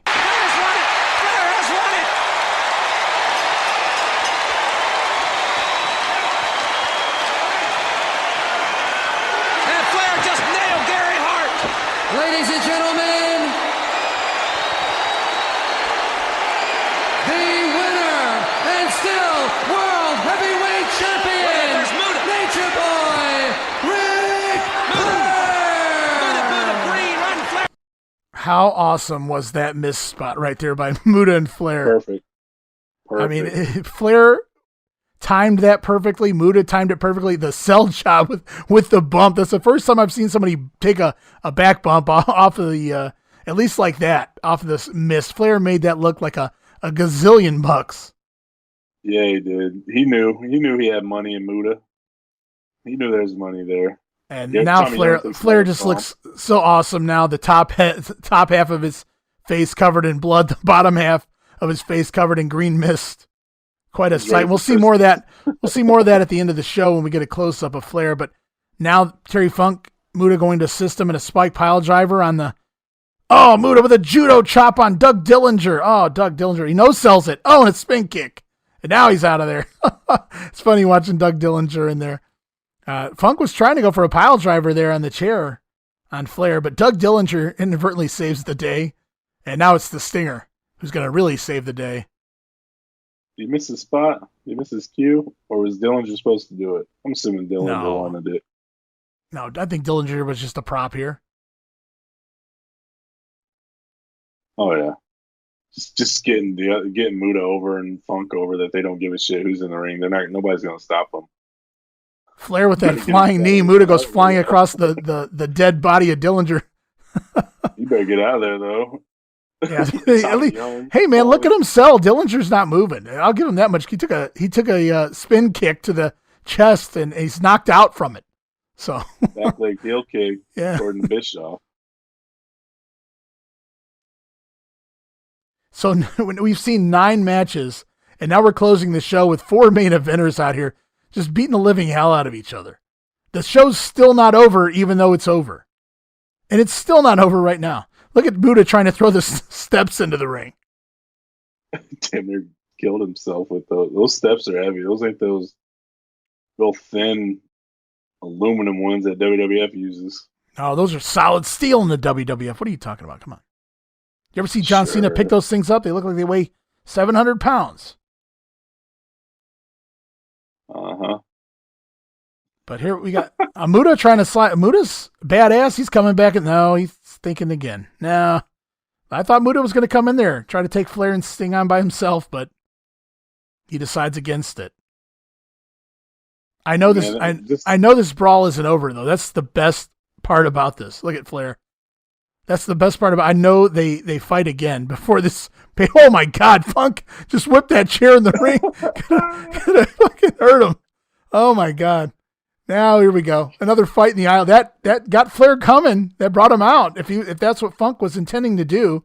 Dillinger's back up and working his job. He went from selling knocked out to back up and no selling. Amazing. Hitting that concrete woke him up. I almost wonder if the show was supposed to end with Flair and Sting in the ring, and Funk threw that chair to get Funk to come out after to get Flair to come out after him to continue this brawl, because he really whipped it, and as soon as he did, out came Flair, and they go fighting up the aisle. It was really fun. I feel like it's still not over. Somebody's got a piece of the lighting structure, or what's going on over here? Muta's got a chair. Okay. I don't know what the hell. you got to admit, WWF or WCW, NWA, whatever you want to call it, you never saw a pay-per-view end like this up until this point. No, you did not. And this is Could you imagine the momentum they had coming out of this for the people that bought it? Like, how would you not want to tune into every piece of NWA TV to find out what happened? Like, what's going to happen next?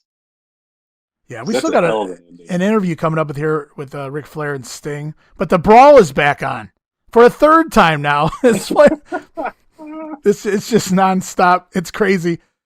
Sting with the chair over the head of Muta. Funk's back out. He's throwing chairs again.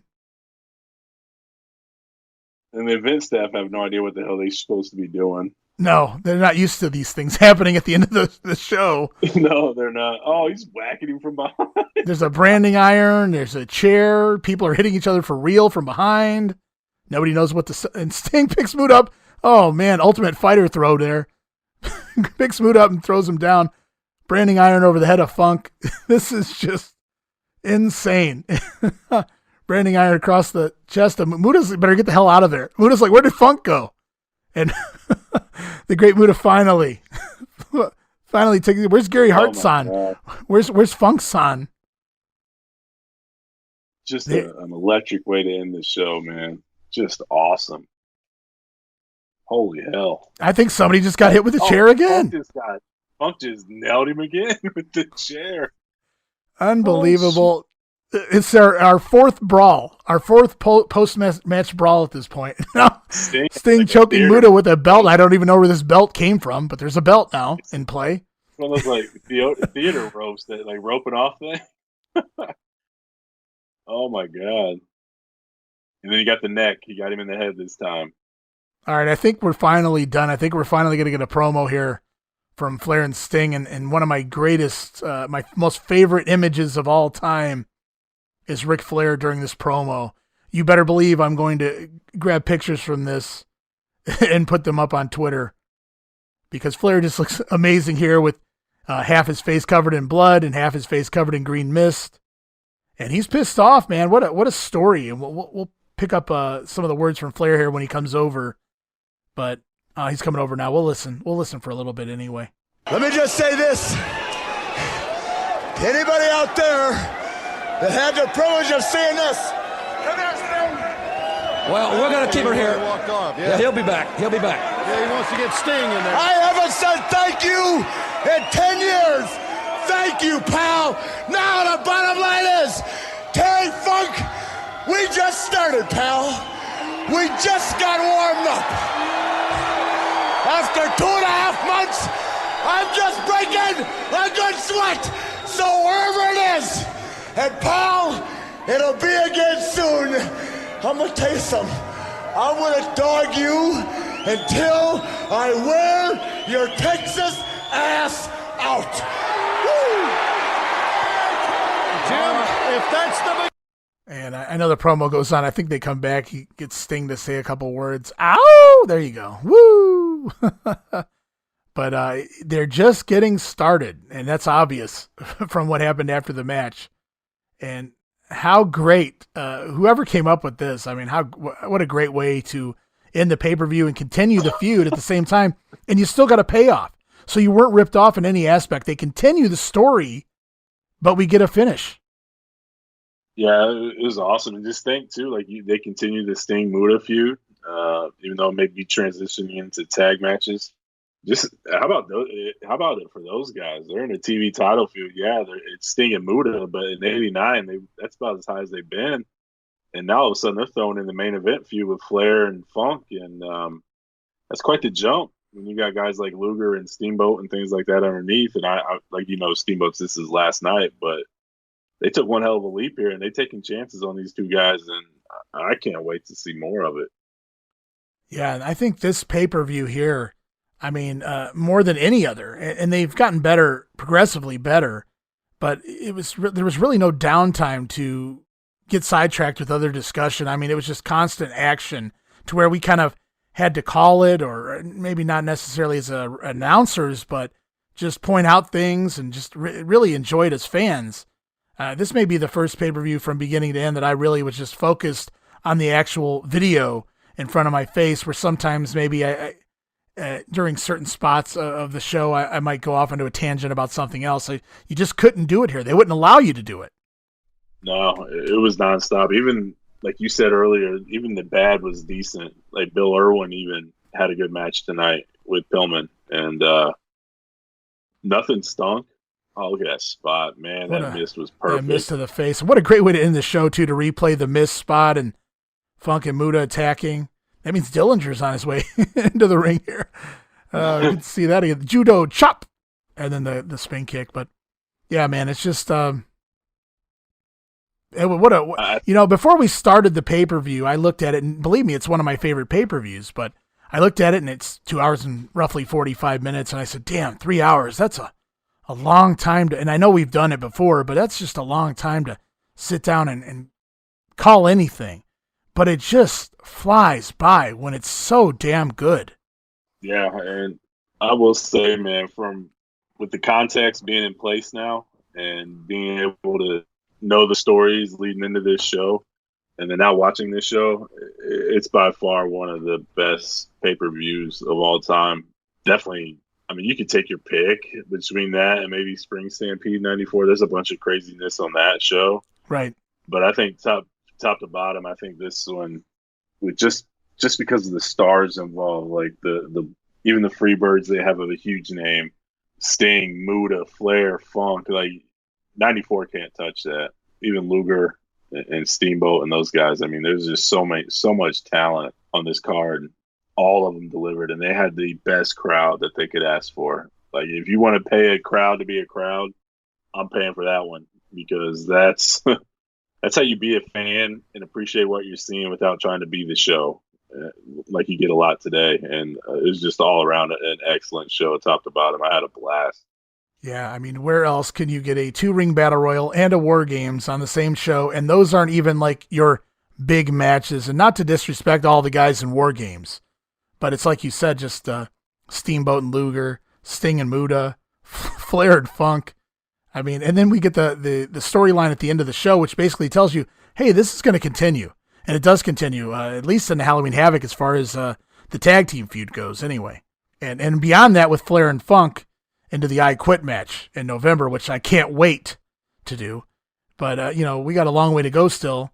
But we've come a long way at the same time, man. And I had a great time. And that is the first time in a very long time that I've made it through the entire pay-per-view, watched any really pay-per-view from 89 since we've been doing these watch-alongs. This is the first time I've seen any of them in quite a while.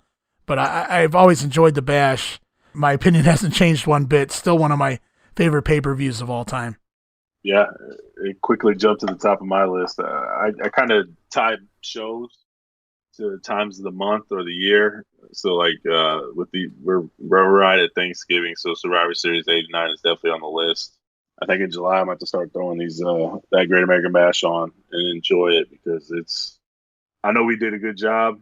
I don't want to toot our own horn, but you're going to enjoy this show a million times more when you can hear that crowd all night and just really eating up everything they're doing. I think that's just going to add another layer.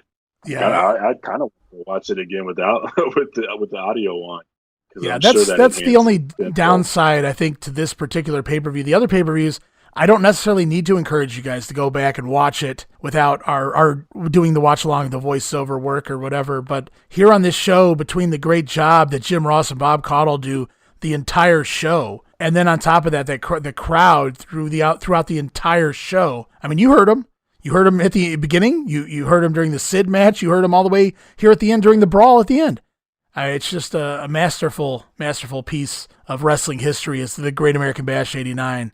And Steve, man, I got to thank you for hanging out with me this time and watching one of my favorite shows of all time. And I got to thank you for hanging out with me and calling the action the way we saw it. And I'm glad you enjoyed yourself. Yeah, it was a blast, man. I just want to wish everybody a happy Thanksgiving. I hope you have a great Thanksgiving with you and your family. Plan on doing the same myself. And enjoy your food and football and everything else you do. And it's fun, man. I can't wait to do it again. Absolutely, man. And we'll be back pretty soon with the next 2 weeks, because this just never ends, Steve. And not until the end of the year anyway. So we'll be back. We'll be finishing up the month of July and kicking off the month of August in our next episode of The Grenade. And until then, I want to say wish you and everyone else at home also a happy Thanksgiving.